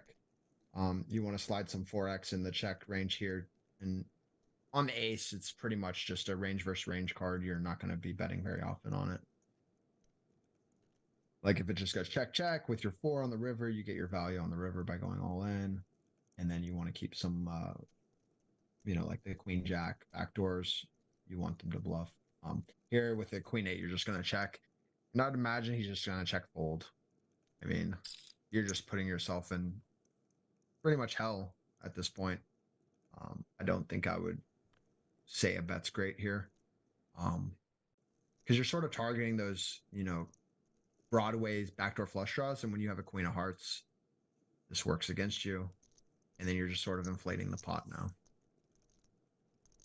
If you're Novak and you float with the ace X here too, I mean, it's obviously just going to call, but it is kind of, it starts getting interesting here at the river. Because if you did have a 4, would you ever check raise, bet small, check, and probably not like, but at the same time, yeah, what are you doing now? I mean, you're in a tough spot. You're just checking. You probably don't win very, very often. You can beat some king, queen, king jacks of the world that were calling against a 5, 6, 6, 7 type hand. But yeah, you're going to be put in the blender quite a bit here. Let's see what he comes with. I've seen people go like 400K here. Definitely all in's an option. If you have ace queen and you're Novak here, and if you, I mean, I would say if you're Nikita, how often would you play this line as a check with a 4? Would you ever? I mean, once you bet the turn, I would be tempted to just be all in, but I don't think I would check very often. If I decided to bet the turn, then I would probably follow through on the river, because I don't think anything's going to bluff when we check, and then all the kings through like 9s are going to check back. So you're pretty much, yeah, you just want to, wow. Play. Wow. That is a wildly played hand. Yeah, very well played by queen jack. Yeah. Nothing much you can do when you're in those situations with that run out. You have to, hope they have the queen jack of spades, queen, all the backdoor flush draws. Wow. So that's a tough one. Very high level hand though. It shows you like everything matters, every spot available, all options on the table for these players at all times, using the arsenal, some tricky plays, and unfortunate. And for Nikita, he did have the best hand, got a bad turn card in a run out that was tough and got pushed off. And Lucky Ming also not a cakewalk spot, has a pair of 10s on king 9-4. So queen 10 suited. I like to just call pre-flop here. I think 3-betting gets you in some uncomfortable situations, and you're not 3-betting to get it in with your stacks. You guys are first and second in chips, so you want to play very tight versus the chip leader, and it's always good to keep in like dominated hands like this one, stuff like that. You're just gonna have to call another and decide river.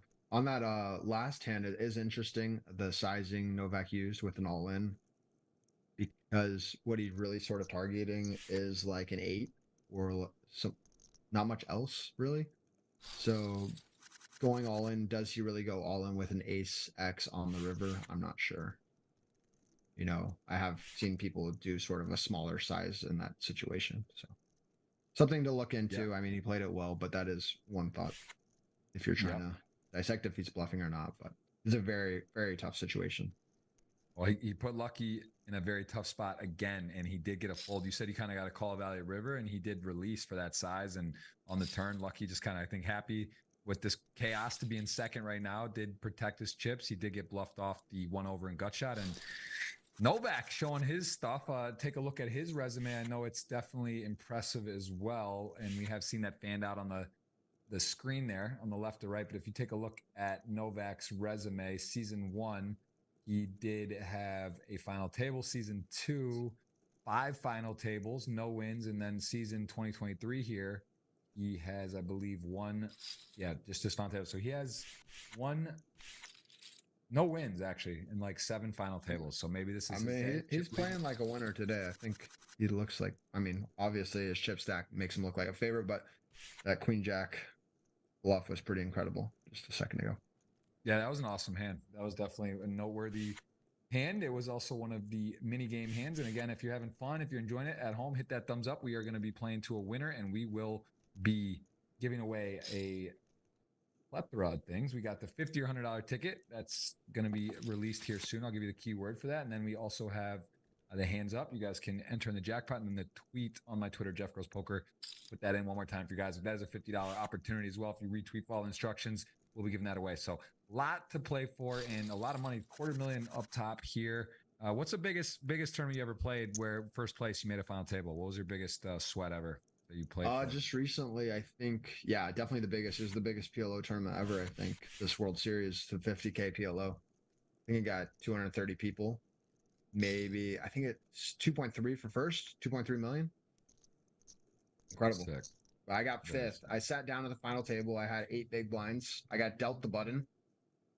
And sorry if there's noise coming through. You're good. Got dealt the button, and by the time I was the big blind, I got 3 ladders for like 300K. Wow. Yeah, the big ones are crazy, right? Those are the ones where you get the blood really flowing. You just know anything moment. You run good for a couple hours. It can just be it. I think that final table was like, by the time I busted, got my payout, they were done. It was just 40-minute levels throughout. A lot of like slow action leading up to the final table. Got a lot of people short stack. And then Jesse Lanis became like my best friend that day because he knocked out maybe everyone, including myself. So I was high-fiving him, you know. Yeah. Is that 7-5 suited in the muck? Believe it is. I'm gonna double take it. 5-8 suited. All right, so I think I would call you're like the shortest, just a little bit. I think it plays well enough. I would call. I mean, Novak's gonna put some pressure on, but with that type of hand, it's close enough together. You should probably call one. Yep, but that is. Also, don't mind it. There are 2 guys really close to you. It might be a correct fold. Couple playable hands here. We got suited King 5, Broadway King 10 suited, Queen 7 suited, and then Jack Queen off. And GTO Donk in the middle of a meltdown here has got a chance to get back in. He does have the best hand. Lucky Ming has a nice hand, but also has been pretty close to the vest, right? Just hasn't really stepped out and going to work out in that sense from GTO Donk. But here we go. Not a great situation for him. Has backdoor diamonds, backdoor straight, but a middle pair from Novak, who probably realizes how frustrated GTO Donk likely is, and this could get dicey. Oh yeah. So maybe Nikita also recognizes that Archer and GTO Donk are playing a little looser. He does, he folded the 5-8 suited last hand. Could be based on that too. When you look at theory, maybe you call there, but when you see that some of your players are playing a little looser than they're supposed to, you start folding because they can collide later. So King 5, man. This is sort of like a situation you're sort of in no man's land once you bet the flop. You turn a gutter. You don't really have showdown value, but can you put some pressure on? Queen 7 is going to have a really tough call here, so he folds. Well played. Donk redeems himself. Chips up a little bit. He's not going to go down blind and out. I'll tell you that right now. This guy is ready to get back into the promised land or be out the door and have a story to tell. As he is not content on just folding the round. He's playing poker, that's for sure.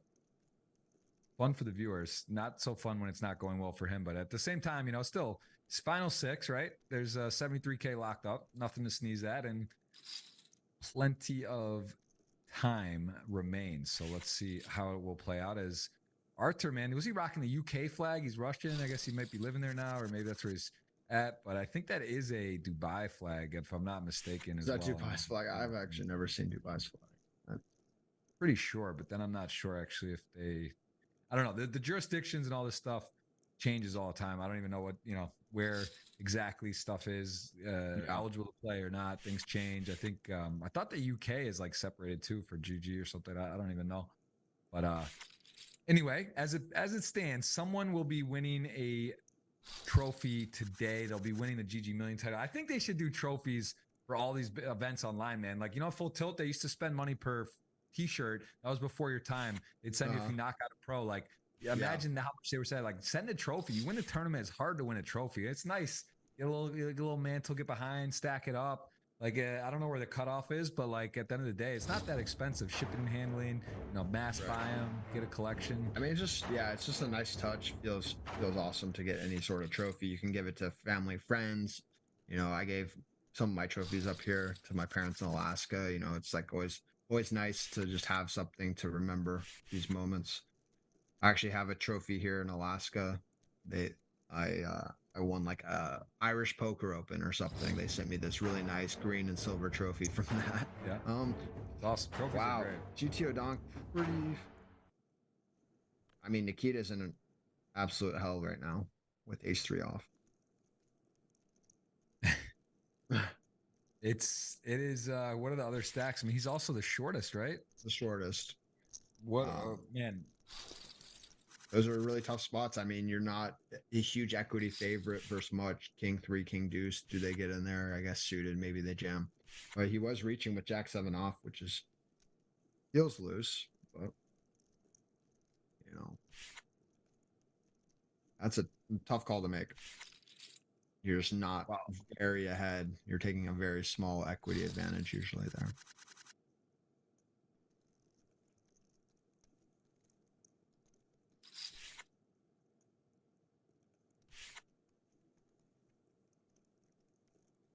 So Novak's going to have a situation where he's going to decide to call or jam. I mean, I can see both ways here. King, Queen jamming. You make him fold off his weaker King X, Queen X, which isn't great, but it is a strong enough hand that gets him to fold some of his weaker Ace X, and like Ace Jack here even finds a fold. So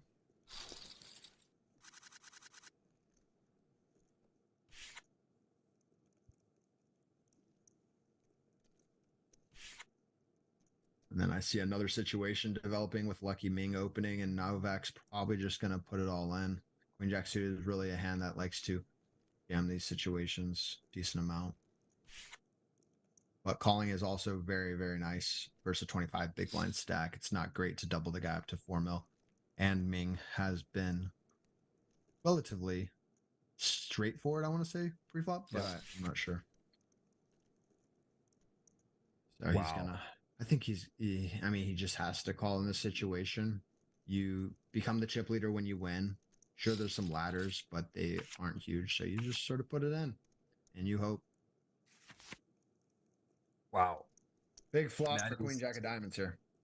Ooh, big sweat. 75% still favored ace queen to the river. Is it blue? Is it? No, it's the ace, right? The ace of hearts. It's clean. Lucky Ming. I mean, it's funny you said that.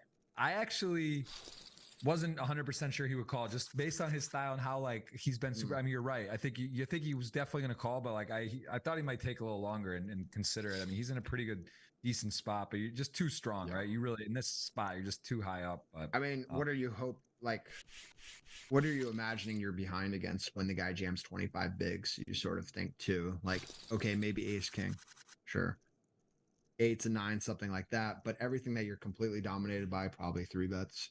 So you just sort of put it in, and then occasionally when he jams, he has much weaker, like the Queen Jack there or the ace 4s, and so It's just sort of like it's your time to die in a tournament. You just put it in and you do what you can and hope you win. Yeah. This Nikita is not Fish 2013 Yi Yang. That's Mikita, I believe, not Nikita.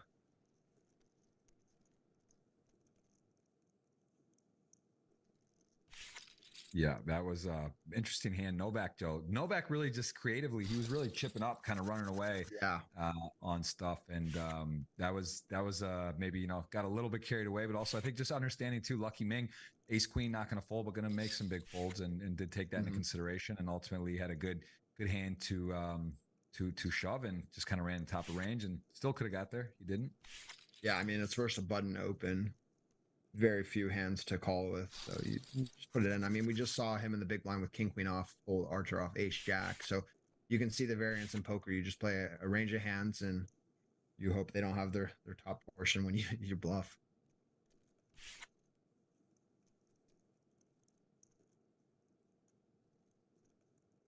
Yeah, they're very nice to get top of range, but ace queen off, no guarantees. And even when you see that hand, you're sort of nervous, right? Like it sort of sucks to run it there with the pay jump difference. You know, you realize you're putting 6 figures of equity potentially. What could happen if you win though, or not? Now all of a sudden 4 million in great position to take this down. This is still fairly balanced. Arthur gets a walk on the short. Yeah, the 9-5 suited into the shortest big blind.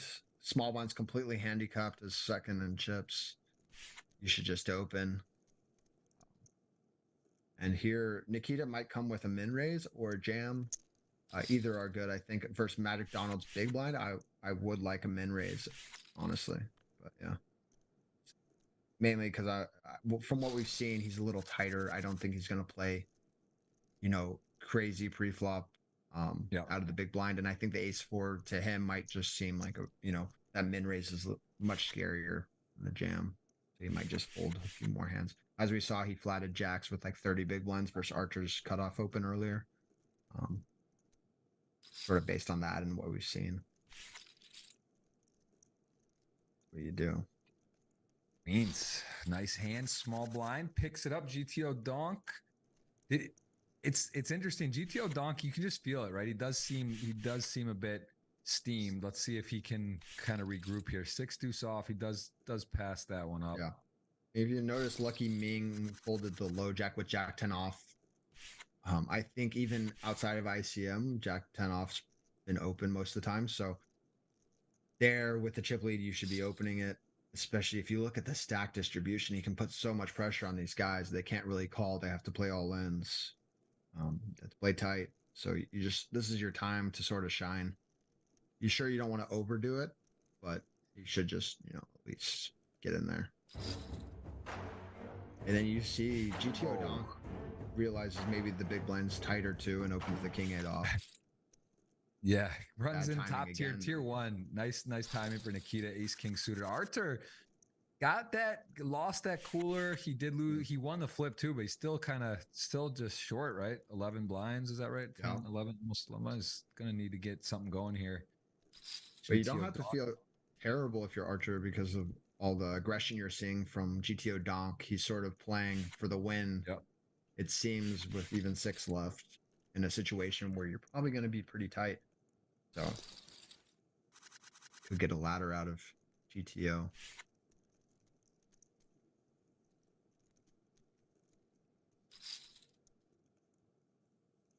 Yeah, lot to play for. Still GTO now. There you go. Now he's cooking. Got a little bit of a real hand. No one with a face card even. So this should just be picking up. And Nikita just maybe catching his breath. Do 6 off. Not much to think about. Pick it up. GTO donk. And again, the blinds are big, right? Things are going to move now. There will see some point something's going to give. Stacks are going to separate a bit. Right now they're very, very tight, as Lucky Ming does have the 4 mil though, looking nice and really went well. Flatted the queens, got jacks, good favorable board, got to get the money in. Oh, pretty aggressive jam here. The A5 suited with 10 bigs. Magic Donald has, probably enough to call, but he has seemed a little tighter and risk adverse, so he folds. Yeah, nice. I think you're just gonna have to call the queen jack there. The guy's shoving under a little under 10 big blinds seems to be active enough that you're not gonna, you know, be a little tighter. When somebody's the shortest stack by a decent margin, it means they get to play more chip EV. So when you start looking at those situations, queen jack definitely finds a call. Yeah, well put. I do think that's right. And this is kind of a tough one. The king four off, you sort of like, no, you can't just fold. You're expecting aggression from your opponent. Did he raise the queens last time in the small blind? Maybe yeah, he that's what I was gonna say. He raised to 280 from 80K. And then here he quickly limps the king four. So I mean, that's two hands. Maybe he is a little balanced with the limping range. But I'm not exactly sure. Here we go. This guy seems like the type to just be all in here with the ace king, I would imagine. Not really much inducing. Just gonna get through. And I think, you know how we saw the Novak with the ace king suited earlier at the final table? I think this is a spot where you just play ace king off as a all in. Yep. Off suited. And just because of the stack distribution with the guy at 900K and 1.1.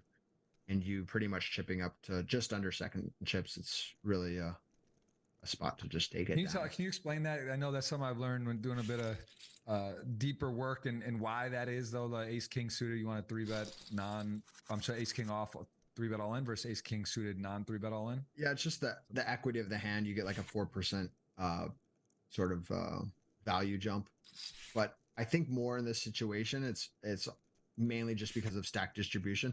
Earlier, he had Novak had 30 big blinds and could have, I think, taken the chip lead, doubling through Donk maybe.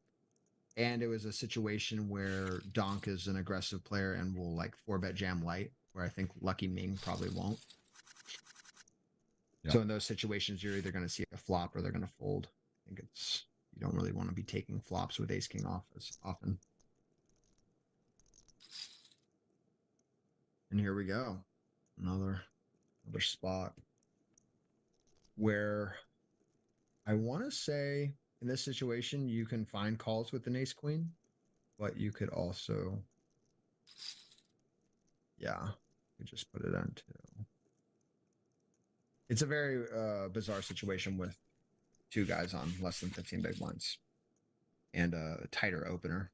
I would almost maybe prefer versus that guy just calling or 3-bet smalling and folding versus him. Yeah, it makes a ton of sense. And as we see there, 6 remain, 73K locked up. Magic Donald gonna open the king queen off, and GTO Donk, he's chipped up over 2.2. Don't look now. This guy's not gonna fold this hand. I'll tell you what. That's a bold. Yeah, and he doesn't look like he can't really. I don't like the call. So like, yeah, if he's gonna play and he's not gonna call, there it is. Yeah, this is a situation where you don't get very many flats. Like that ace queen previous. Possibly one of the few flats, and then yeah, he's just not the type to fold very often. You have to recognize this as the players at the table.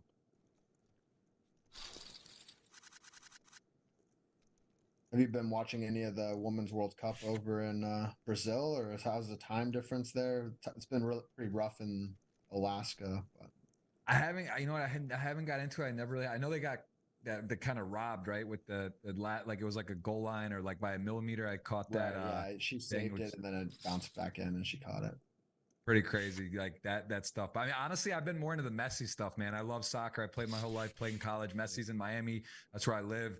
And you know, it's pretty crazy, like storybook stuff with the game winner like free kick, and then 7 goals in like 4 games, and they were down 4-2, and let's see a flip. And then we'll revisit Messi, ace king to 8s, and Nikita, can he? Dagger turn. What do you think about when you're all in these spots for big money? Because it's how do you get through these spots, man? They're so like, do you have a trick? Do you look away? Do you just let it happen? What do you got? Yeah, I've tried tricks. They don't work. I mean, I just stare at it and like, you know what? Sometimes I look away or I look at like my opponent. Sometimes I like looking at the opponent and seeing his reaction. That's sort of fun because like you get to see their pain a little bit or their happiness, and you're like, oh man, shit. The worst is when you're like at the the live table and you're sitting next to the dealer, maybe in the 9 seat, and everybody sees the cards come out before you, and you just get to see the whole table's reaction to your torture. Yeah, there is definitely better seats than others, but yeah, like I was saying with Messi, it's pretty incredible. You know, I'm just such a soccer fan. I love soccer. I love the beautiful game. It's just like so cool to see Miami like out of nowhere be like a dog track team, losing every game. Now they're winning. They're like final 8 in this cup, Leagues Cup, and like they're down 4-2 and like epic stuff. You know, like real like crazy stuff that's happening. Not even just like you know, cool. Like it's really, it almost seems scripted, but then again, these shots are impossible. Like he's hitting like perfectly placed free kicks, upper 90 over the wall, like on a laser to like send it. And just all of it. It's been pretty cool. Yeah, I don't think most Americans really understand how hard it is to like hit these free kicks from any distance, let alone be on target, let alone pass a keeper. So, right. Let alone clutch too. This is like they've been like game winners or game tires in like the last seconds. Like it's literally like for everything and I mean, too. The first game definitely felt scripted, but there's no possible way. Yeah, free kick in the last minute.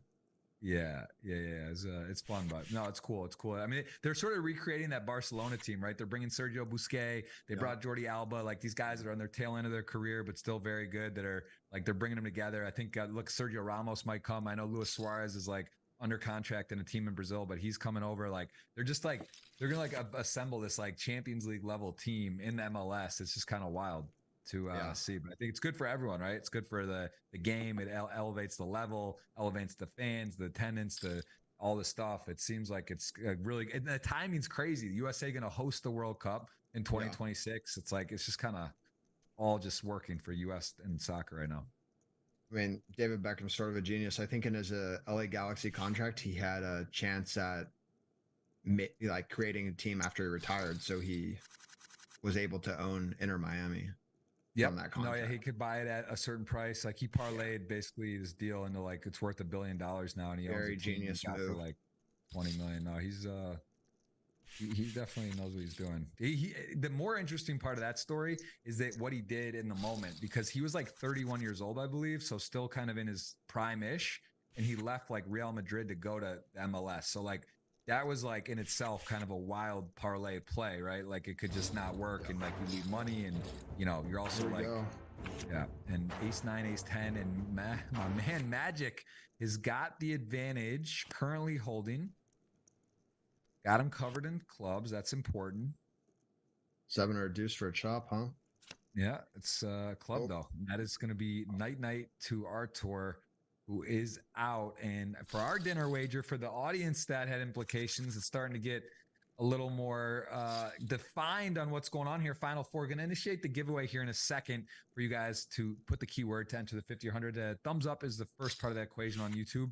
If you guys hit that, and we will go ahead and cue that as soon as we get the three-handed. So I hope you are enjoying the show, and I hope you're in the giveaways and you hit the hands up, which is effective for the jackpot. And yeah, how are we looking on our wager right now? What do you got? You have GTO Donk. And do I have, man? I think you got, I want to say you got Novak too. That's what I think thought. You did, because like I remember I had a decision point there, and I think Lucky Ming and man, this is crazy because it was so intense. The start of there was stuff going on right away. We were seeing wild hands. I'm trying to think, actually, I don't even know. I might be in trouble here. I think you have GTO and Andre for sure. I might only have one more of those guys, actually. I think I got Magic. I know that, Donald, because I said Cyprus. Went with my man from Merit Cyprus. And then Lucky Ming is the not positive on. You know? Not sure. I feel like I have him. I do too. I just think I'm in trouble here somehow, but that 6-7 suited last hand was pretty interesting. Something we haven't seen from Magic Donald. He's opening up a little. Ooh, and GTO Donk may, if he just 3-bets this might just get ripped in. This could be a 4-1 special for a huge stack. And there it is. Just a jam though. GTO Donk. You might see GTO Donk find a call here. Yeah, he's also like a little less pressure, right? From 6th, he's got now more money locked up, 6 figures. He was chip leader. It feels a little less crazy to get 4th than like 6. He's kind of maybe over it, but you know, calling is Not insane, but I would think definitely not the best play. Nice So fold, nice to nice see him fold. fold. It was interesting on Archer's bust out. Lucky Ming actually folded the cutoff with Jack 8 of spades. In a situation where I think Ace 9 would have put it in, and then the big blind would have folded. So it actually, by Lucky Ming folding, it got him a ladder, which is, you know, something you strive for in tournaments. Even though that in that situation, I would have definitely opened.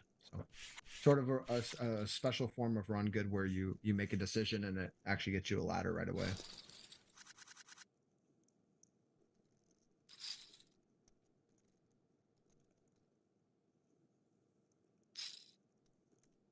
Might see some action here out of the small blind. He seemed like sort of a legend pre-flop, so there we go.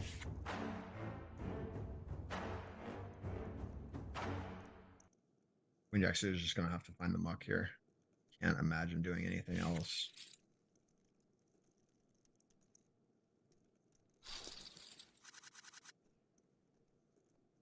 Yeah. A6 off. Magic is all of a sudden in the game a little more. Going to open up here. A6 off. What do you think? Is that pretty standard, or could you argue open like versus Novak's big blind? GTO Donk's been pretty aggressive, and then four-handed. Yeah, you could argue a fold. Something interesting with online is like everybody pays their ante, and here I think they pay whatever 25% of the ante, which is actually half a big blind in this situation. Whereas live, you're playing for a full big blind ante at every point. So you're supposed to play a little tighter online because there's half the ante's halved in this situation. So you probably do find a fold with A6 there, and like live, you might open it up, if that makes sense. Novak just loses his mind with the queen deuce suited. That was pretty awesome. Well, I do have to say, I think there is something to that now at this point, right? Where we're basically understanding there is a plan. He's attacking Lucky Ming. He did run in the top of range before, and this time though, you know, he just goes for it again, kind of relentless and does work. So it does seem to be a bit of a plan of attack. And here, kings on a queen deuce 4. What a dream flop! Just dry queen high. You hope your opponent tags the queen, but as it stands, he does not have anything to do there. Any other side? What about sizing there? Is that pretty straightforward, or is there some creativity you can get with on that? Yeah, I mean, he could even go smaller in that situation. I don't think on the queen deuce 4 rainbow you need to go like the big bets as often. So yeah, it's usually just a standard small bet.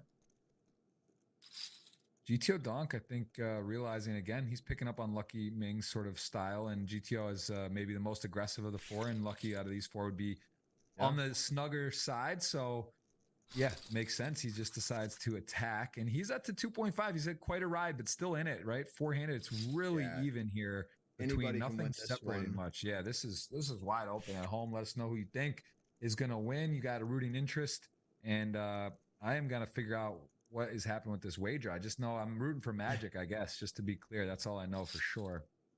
Yeah, and I think in this situation, you're going to see, wow, Ming comes out swinging all of a sudden.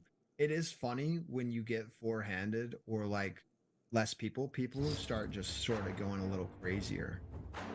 And it's not super necessary. Sure, hand strengths go, like hand value goes up, like an ace 7 is now like an ace 10 compared to like when you're 9 people left.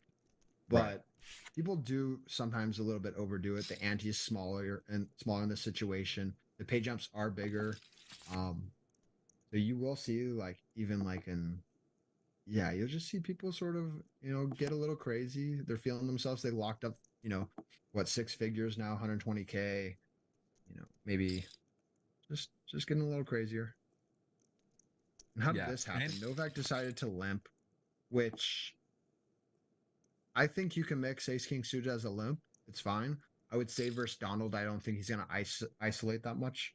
He's been pretty passive. So I would just open myself because I don't think you're going to get much more action out of him than other people. Like a good exploit versus GTO Donk would have been like limp the ace king suited because he's going to ISO too wide.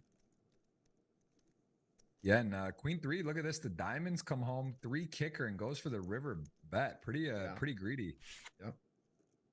But Maybe he well done. realizes He's flush right. draws probably would have bet the turn instead of check call. And then, you know, the 10 doesn't interact too much with anything. Don't mind it when you check flop and then you bet the turn. I think that's how it went down. But I would imagine we're going to see either Novak or Donk be, you know, in the final two, and then Magic or Ming are going to follow them along, being the tighter player. That's usually how this works. These guys are sort of fighting for first here. Like sometimes you're just sitting there, you're in third and chips, and you're like, man, these legends are battling. Let's just let them battle, and I'll get heads up, and I'll you know play one of them one-on-one, and you know, good things happen when you're there. For sure. Well, the A7 was in a very nice position. The turn favored the GTO donk with the heart and does fill up his second pair. Queen 7, pretty you know, a lot going on this board, but no chips put in. He's going to feel comfortable with his hand here. Yeah, I wouldn't be surprised seeing like maybe a check out of the Queen 7, get some bluffs to come in. But this also makes some sense, targeting like an 8 or a 7.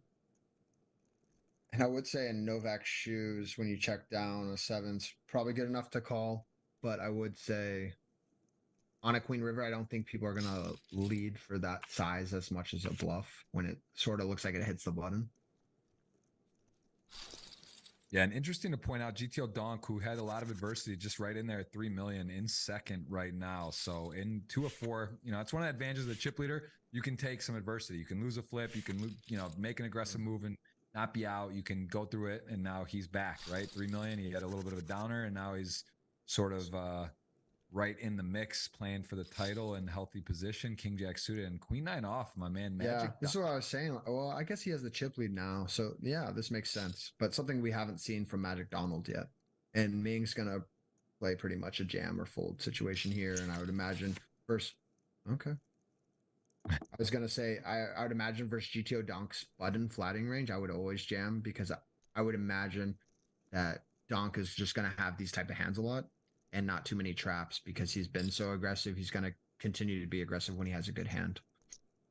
Wow, Queen 9 off just goes at it with the flat in the small blind flat, which is a very aggressive spot to fire. Yeah, big and size. sevens in this situation aren't really loving anything. It's a pretty awkward spot. You could argue, you know, jam, but it doesn't feel right. You're just going to get called by worse or a flush draw, and you're like tied for third. You know, these are the bad situations about calling at final tables. You're playing pots 3 ways. And now, like, if you think about it, like Novak is loving life in the big blind. He didn't play the hand. There's 1.7 in there. And it just checks through, and sevens is holding. Let's see if they get a check through. Wow. I mean, This would be a insane. If you have the flat sevens pre, go multi-way, guy stabs Queen 9 off, King Jack suited, 2 overs. You're fading 4 overs of flush draw. The 2 overs actually hit, and you're somehow good, and you're getting to see. This is a wild hit. I am shocked it checked through. That is a absolute nutty what a win. Lucky Ming. That is literally, don't try that at home. 3.3 million, 2.3 million. It is tight. It is tight today. We are no defined runaway stack, and it is blinds up 61-20. A lot to play for. 4 left here. Burnsy 23 in the chat. Good to see you, my friend. Where have you been? Have a good weekend as well. We are be giving stuff away today. I mean, we got giveaways to announce. We got stuff happening. We got someone gonna get crowned 250,000 today. We got a lot to play for, and the Brazilian is back in. He is never out of it until he's out. He's got 2.4 million, and Lucky Ming. That's got to feel good, right? That is like oh my god, it's got to feel amazing. Good. When you're sitting there going to the river, you're like not a big card, and then the ace comes, you just think you've lost the pot. And then for somehow to check through, you're just elated. That was interesting by Novak there. He limped in the A7 off versus Magic. And then, you know, turned a boat. Didn't decide to raise, didn't decide to jam. It's probably because jamming with all these stacks being very similar doesn't make too much sense. Little bit of an action flop here.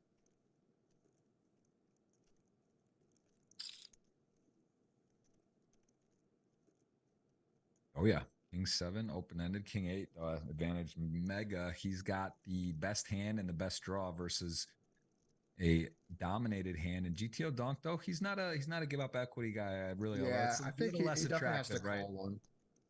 Definitely has to call one. It'd be Feels pretty dicey crazy though. to raise. Wow. Well, that is our guy. This guy is good. He's for the entertainment. He's for the fans at home here, and he's going to step right into it. This is not going to work initially. He's going to need to hit a 4-9 and a non-hard at that. There it is, and Okay. wrong card, but he is traded up now. So interesting. Definitely interesting. Now he's sitting here. He's like, I turned it straight. What do we do? That's always the fun part about aggression. Like if you it's important to have a plan, right? Because like here we go, you do it, you get called, and now you actually complete, and yeah, you're sort of in no man's land. Board does pair, so there's a lot happening. Sets, 2-paired boats, we got flushes, 4-liner, straights. So GTO Donk is kind of realizing that he's not in a field day scenario, and he actually does not have a winner. Yeah, I don't think it's very necessary for him to find value on this river with a straight when the board pairs 2. You open yourself up to getting bluffed. You're just not getting much value. Like 180K is really not worth that much. Because you just sort of level yourself in situations like this. If you bet 180, the guy raises. Now, like, did I induce this? Wow, just a call with the King of Hearts. Okay. Maybe the best block bet of all time. Only got the call there. Yeah. I mean, I guess you start thinking, what calls when get raised, that sort of discussion. But I mean, I don't know. This is GTO Donk splashing, man. He's in the mix. He is absolutely in the mix. And see a min raise and lucky min, King 9 suit. We saw him make a tight fold earlier with a suited queen. This is a little different. And again, this is where he seemed to have been gets taken off in some spots, right? He's just he's gonna go post flop, and just hard to make a pair and no limit hold him, let alone have a draw or a hand that you want to play. And here we go, King 9 suited. Board has some potential, but you just kind of don't love what's going on. Does call. This changes things. Yeah, I think you're just gonna see them both get to a river with another bet, most likely.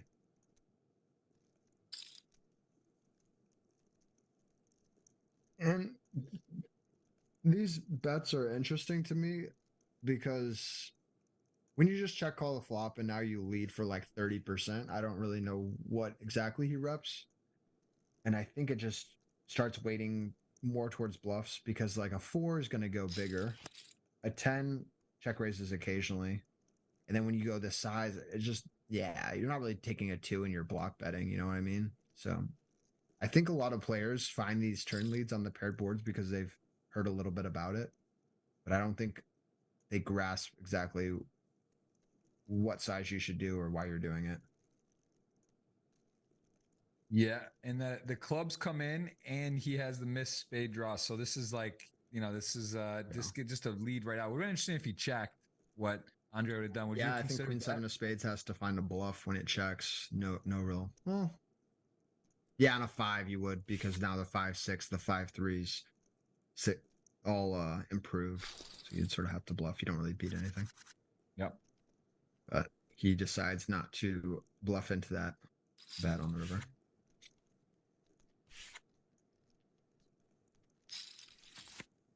Man, it's crazy to see from like 9 down to 5 how much each player sort of changed now with 4 left.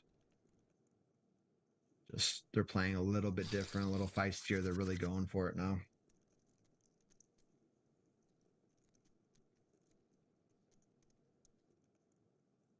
Yeah, the shadow says he's buying a cheap river with the donk turn. Yeah, that makes sense. It just, if you're thinking as Novak when you're faced with that, it doesn't really make, now you think about what strong hands he has. Now you can start bluffing him off that by a turn raise or whatever else. It's just okay. Here we go. Looks like they're all in. These 10s have suited everywhere. 10s, GTO Donk to get back to the promised land. So hard though. You're just so hard when you're all in. Things happen. It's not that crazy, but it is. Can he fade now? He has to fade a 10 or else that is going to be it for GTO Dunk. What a roller coaster. Gets it in good in the end, but Magic Donald just gets there. The King 3 suited, 3-handed. We will cue the giveaway. It's going to be GG Poker space Adam. Here we go. Another one right away, probably.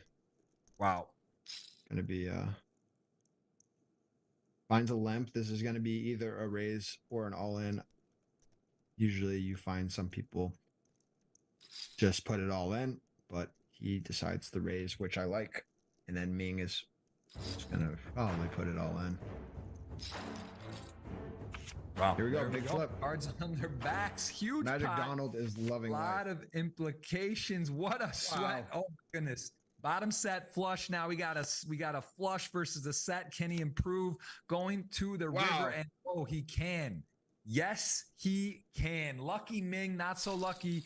Novak gets it. The boat. What a absolute action pack run out there. And we may not have to sweat who had what. It might just be Magic Donald versus Novak for the dinner, for the 50, for the 100, for the audience, for everybody. This is an absolute barn burner of a final table, and we got ourselves a ball game. Lucky Ming can't believe it. The shot clock, the chess clocks are healthy for the players, and we have seen a lot of action today, but we are still 3-handed, and everyone at home.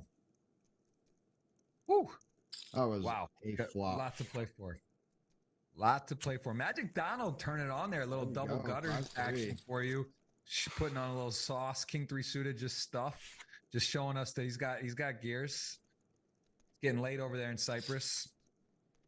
Might have a dinner to catch. Might have a movies. Getting active. Getting people putting them on the test. Putting them in. Lucky Ming gonna have his work cut out now. 3-handed, guaranteed at least 150. Nothing to be shy about. King 4 off all of a sudden. 61-20, 10 blinds. Gonna surf it in. I imagine not much else to do.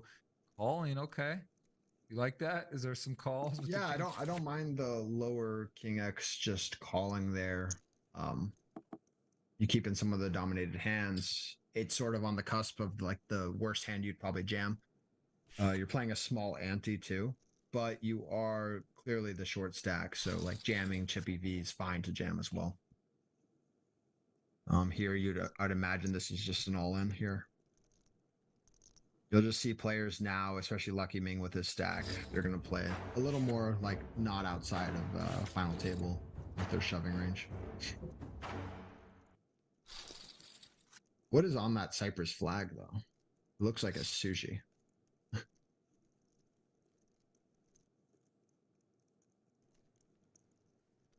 So these are interesting situations with ace jack off in the small blind. You'll find people flat a decent amount as well with Lucky Ming on the big blind. It also induces the big blind to come along. And like with the similar stacks of Magic Donald and Novak, you want to sort of avoid each other by playing smaller. So yep, it's gonna go fast. These players have been playing lightning fast. I mean, they all have 11 minutes, 13 minutes, 8 minutes on their time banks. Yeah, no, they got plenty of time to make the decisions at this point. And I mean, we're getting to it. 61-20. This is that juncture of the tournament where chips move, they fly, they go. And we are seeing people get aggressive as Ace 8 does pick it up, have the best hand, big hand, 3-handed.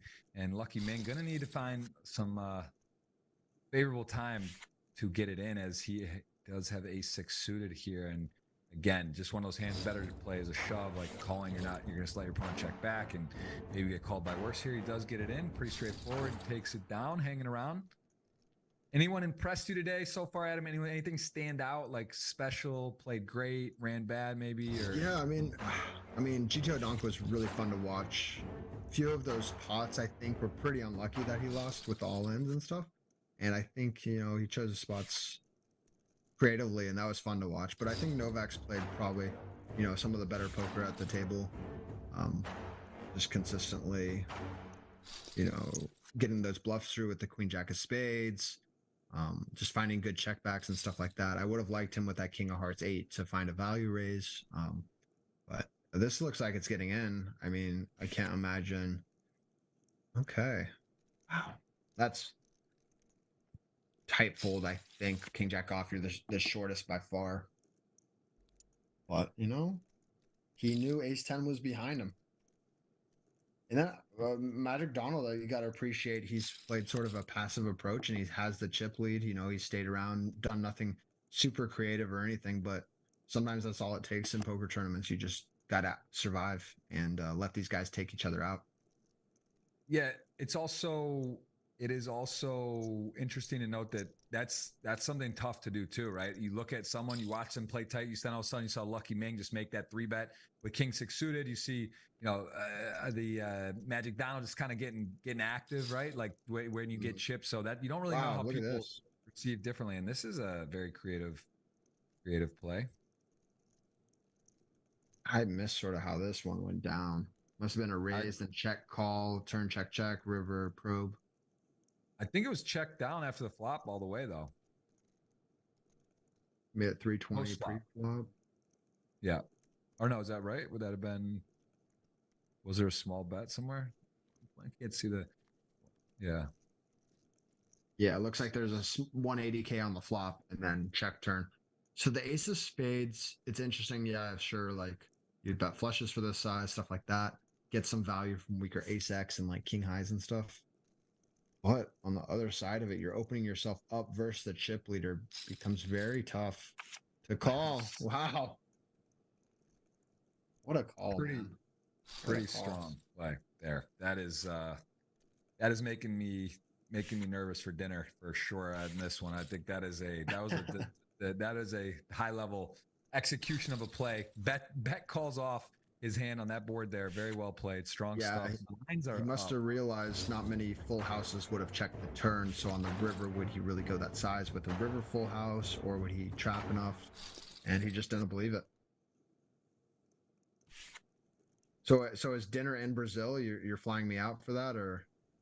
Listen, we didn't negotiate terms about Alaska, like a tour on the cruise of Alaska plus or not, but tens to queens. We could be heads up here very shortly. It is a action flop once again, going to the river. Yeah, got some extra stuff happening, and it is looks clean. That is a knockout for Novak. Queens to tens, and we are officially heads up for the title. There we go. Episode 2020. Well, it's episode 21 of 2023, the season. GG Millions. Someone's going to win, man. Someone's going to win a 250 pack, 252 to be exact, 6.5, 5 million. Dinner's on the line, $50 or $100 for the audience on the line. We got tweets, we got the hands up, we got things happening, and we have got a ace deuce suited right out the gate. He's going to go ahead and kick it on up there with the nut flush draw and an over to the board. You gotta appreciate how fast Magic Donald acts when he plays these hands. Lightning.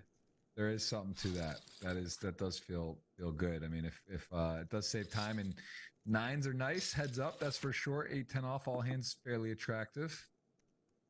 How do you rate your heads up game? Are you a heads up specialist? Have you done a lot of work with it? Is that your strong suit? I want to say I'm a specialist. I know how to like navigate. Like I don't play cash heads up, no limit or anything, but I play tournaments. I remember there was one event I was 10K heads up in the Poker Go studio for Poker Masters. I think I had 9-1, 10-1 chip lead versus Joey Wiseman, and I lost.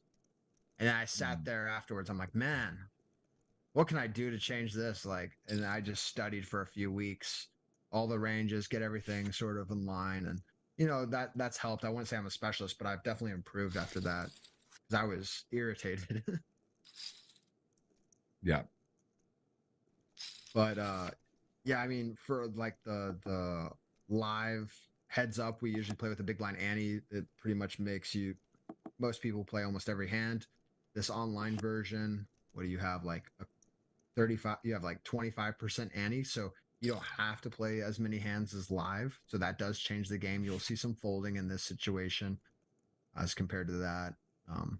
Some people play limp only strategy. People play mixed with limps and raises or raises only. And it's, you know, if you don't have history with these guys, even if you have history 3, 4, 5 handed, people change it up heads up, you know? Yeah. They have nothing to lose. There's no ICM anymore. You just sort of play street poker, whatever you want. This is an interesting situation. Both of them having clubs. See if the 8-3 finds a way to win it somehow.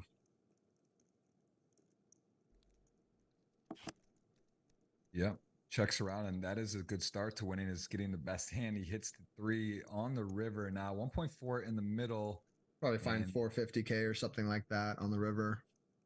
And Magic would have every option available here, raising, saying he checked back a flush, you know, calling with the king high, certainly okay. And he gets some nice value out of there. Wow.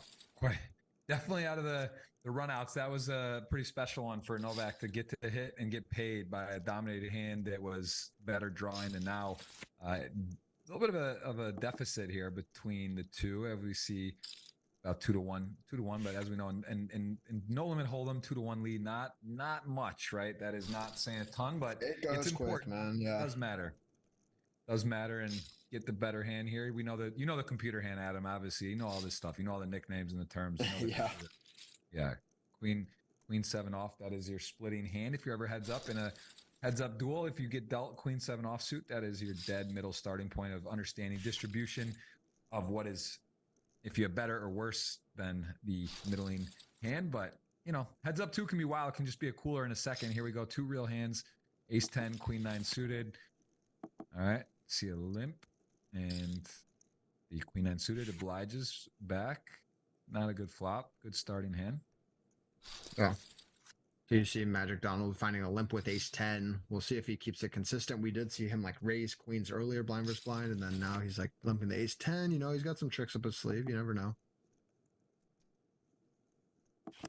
Yeah, as we mentioned, Novak 5 final tables, season 1 with no wins. Season 2, he had, let's see, 5. I'm sorry, season 2, 5 final tables, no wins. Season 1 did not, had 1 final table. So yeah, no titles here for the players. So we will have a new GGMillion champion.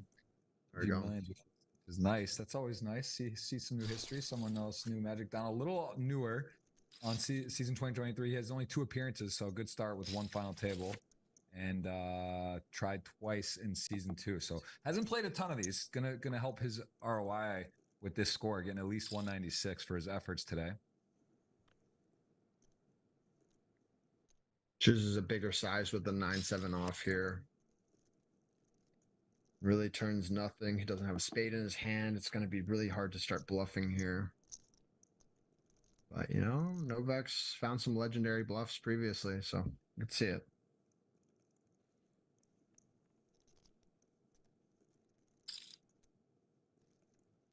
Big size. Hello. Yeah. It's pretty out of line, but... You know, Magic Donald might be thinking, should I? Okay, decides call. He did have an option of check raising with the second up flush draw versus that turn size. It is scary to start bluffing into it. And the ace of diamonds, 3 comes in for a straight. Flushes miss. He's unblocking a spade. He just says, whatever, man, I'm all in.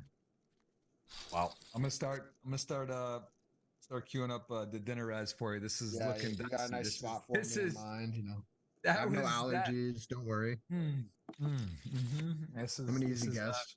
This is looking light, but the audience as well. I'll make it $100. If we get to let's get the thumbs up going. Who's in the chat? We got 67 thumbs up. We hit 100 thumbs up. By the time it's over, it'll be 100. It's gonna be 100 if my man Magic Donald wins. It'll be 50 if Andre Novak wins, unless we get 100 thumbs up. If we get to that mark, I'll just make it 100. I am gonna cue the giveaway winner here in a second, so we don't do it when the show is over. I'm trying to get this right. Let's see. Wow, a lot of 9-6 going bet 80 on the river. And Novak, not a believer right now. We'll see. Wow, king high call, man. It's playing lights out today. Jeez, this is at some point it's gotta feel good, man. It's gotta feel good. Yeah, he's in the mix. All right, well, I'm gonna get the giveaway winner and get you almost.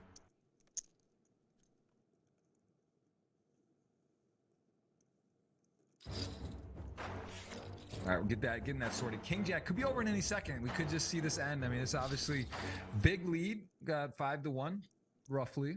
Queen 8 suited, 410. Gonna be seeing a limp dynamic often here, but this is oh, he's actually very short. Yeah, I like that shove. I was saying usually you see a lot of limps sort of when you get shorter stack, but now he is actually in a no, it was actually a little bit what was that, 12 blinds, not 13-ish, crazy. yeah. You could still sense. find the limp with Queen 8 suited. Jam's fine too. It's poker. Everything's fine, right? Till the board comes and you lose. Listen, once we start talking about randomizers and stuff, now it doesn't matter. You know, you go tell your people at home, oh yeah, I just randomized. Shit. You know, like I just like that's what I actually used to think. I realized more about how that works and people that do it. But like when I first started hearing that, I was like, that's the biggest cop out ever. At any point, you can just be like, yeah, I randomized this spot, and like, oh yeah, just torched it off. No, you know? Yeah, definitely. People can always rationalize whatever they want if they just say they looked at the clock and it said, you know, 8 or whatever. They're like, I'm all in. It's absolutely insane. You know, that's the backer's worst nightmare. Someone in makeup that's back that just gives you a randomized yeah, especially if they're playing like a live tournament and they're like playing in like Oklahoma and they're saying, yeah, I randomized against this guy, 20 left. It's like, man, you don't really randomize versus this guy. Yeah, this isn't a relevant topic, but that's a different story. Blinds are up, upper left. Gives you the metrics on the situation, and every 20 hands, of course, heads up's going to go faster, which makes sense. And here we are, 2 million, 10 million, 9 point and change. Top pair, no connection for Magic. And again, Novak. Listen, Magic played a phenomenal game. It's not over till it's over. Guaranteed 196. No deals available here, but Novak, a very tough cookie to play with. And I think you got to just give him the experience. I think you're supposed to call these situations. I might not versus Magic Donald. He doesn't seem like the type to jam as much. He might find limps with those. So I think that's a good fold, actually. That you're supposed to pretty much always call.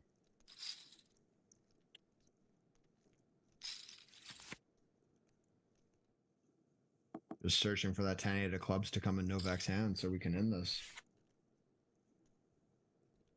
Yeah, exactly right. Yeah, I'm looking for it's if anyone gets a hands up sweat, if you see your hand actually pop up at all, let us know. But this is this is going to be it could be. It could also be 3.8. You might have to start checking your dinner favorite spots, and this is looking like a good spot for the ace 8. Wow, that's a good free roll for you. Double, right?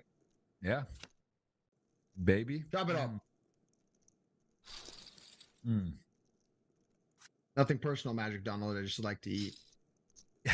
Like to eat for free and well. And yeah, listen, you put in honest work today. This is a long show we got here, so we got to see some nice some high level poker. Do you find yourself studying? Is this part of your game where you watch some replays of streams or of live poker? Do you do any of that, or what do you do to work on your game? Yeah, I mean, I find a lot of these cards up coverage like amazing for studying, especially I mainly play live, but like looking at these streams, seeing what all these top players are doing online translates really well to the the live poker scene. So just going through these fast forward, going quickly through them, seeing all sorts of different scenarios really quick is really good. Outside of that, study using solvers, stuff like that. All is important. Your guy's about to be dominated here with the ace 7 suited to ace 4. How about a chop this time, huh? Let's see if Novak can deliver the dagger, or are we going to keep going? Big cards are out. Looking likely. To the river. It is G. It is it. We did it. I'm going to announce the winner right now. I had it queued up. There it is. We got the winner on there. And Andre Novak, playing a strong brand as of late. Very, very tough player. You see over, I think, 12 million or so in earnings on GGPoker alone. And he gets himself that coveted GGMillions title. Congrats to Andre. And Adam, we appreciate you being on today. Tell me some thoughts, takeaways. Were you impressed? How was the play today? Yeah, I mean, Novak played lights out. King high, river call just recently, heads up, a few other calls. I mean, he was, ace 10 off. I think he bet called on the river verse on the heads up there. It was just amazing performance by him. Everybody played pretty well. Some different styles of poker as you see at final tables, which is always fun to see that the game's so creative and there's no wrong way to play it or right way to play it. Great having me. Well, we appreciate having you. We do, again, want to mention one of the top poker players in the world, over 5 million in career earnings live Poker Alone, of course, online so much, and PLO specialist, does some coaching. People can follow you on the socials. Adam Hendrix, you are on Instagram, Twitter, and of course, we will be keeping up with you and appreciate that the time today. And next week, there will be no show. There will be no GG Millions. We'll be back the following week, and appreciate everyone watching, and congrats to all the winners, the giveaways. We have the Twitter one on my Twitter. We have the in the chat just announced the $100 winner, and of course the hands up. I hope someone won. The winning hand was A7 of hearts, so if that was someone at home, congrats. If not, Adam, we have to wait. We didn't get it right. It's maybe next week, man. I hope you play. I hope you enter next week. I hope you're in there each week. I'll be in there. You're into the thing. I love it. Well, listen, everyone, thank you for watching. Jeff Gross, your host. Adam Hendrix. We'll see you on 2 weeks from now back here for a GG Million on Tuesday. See you guys.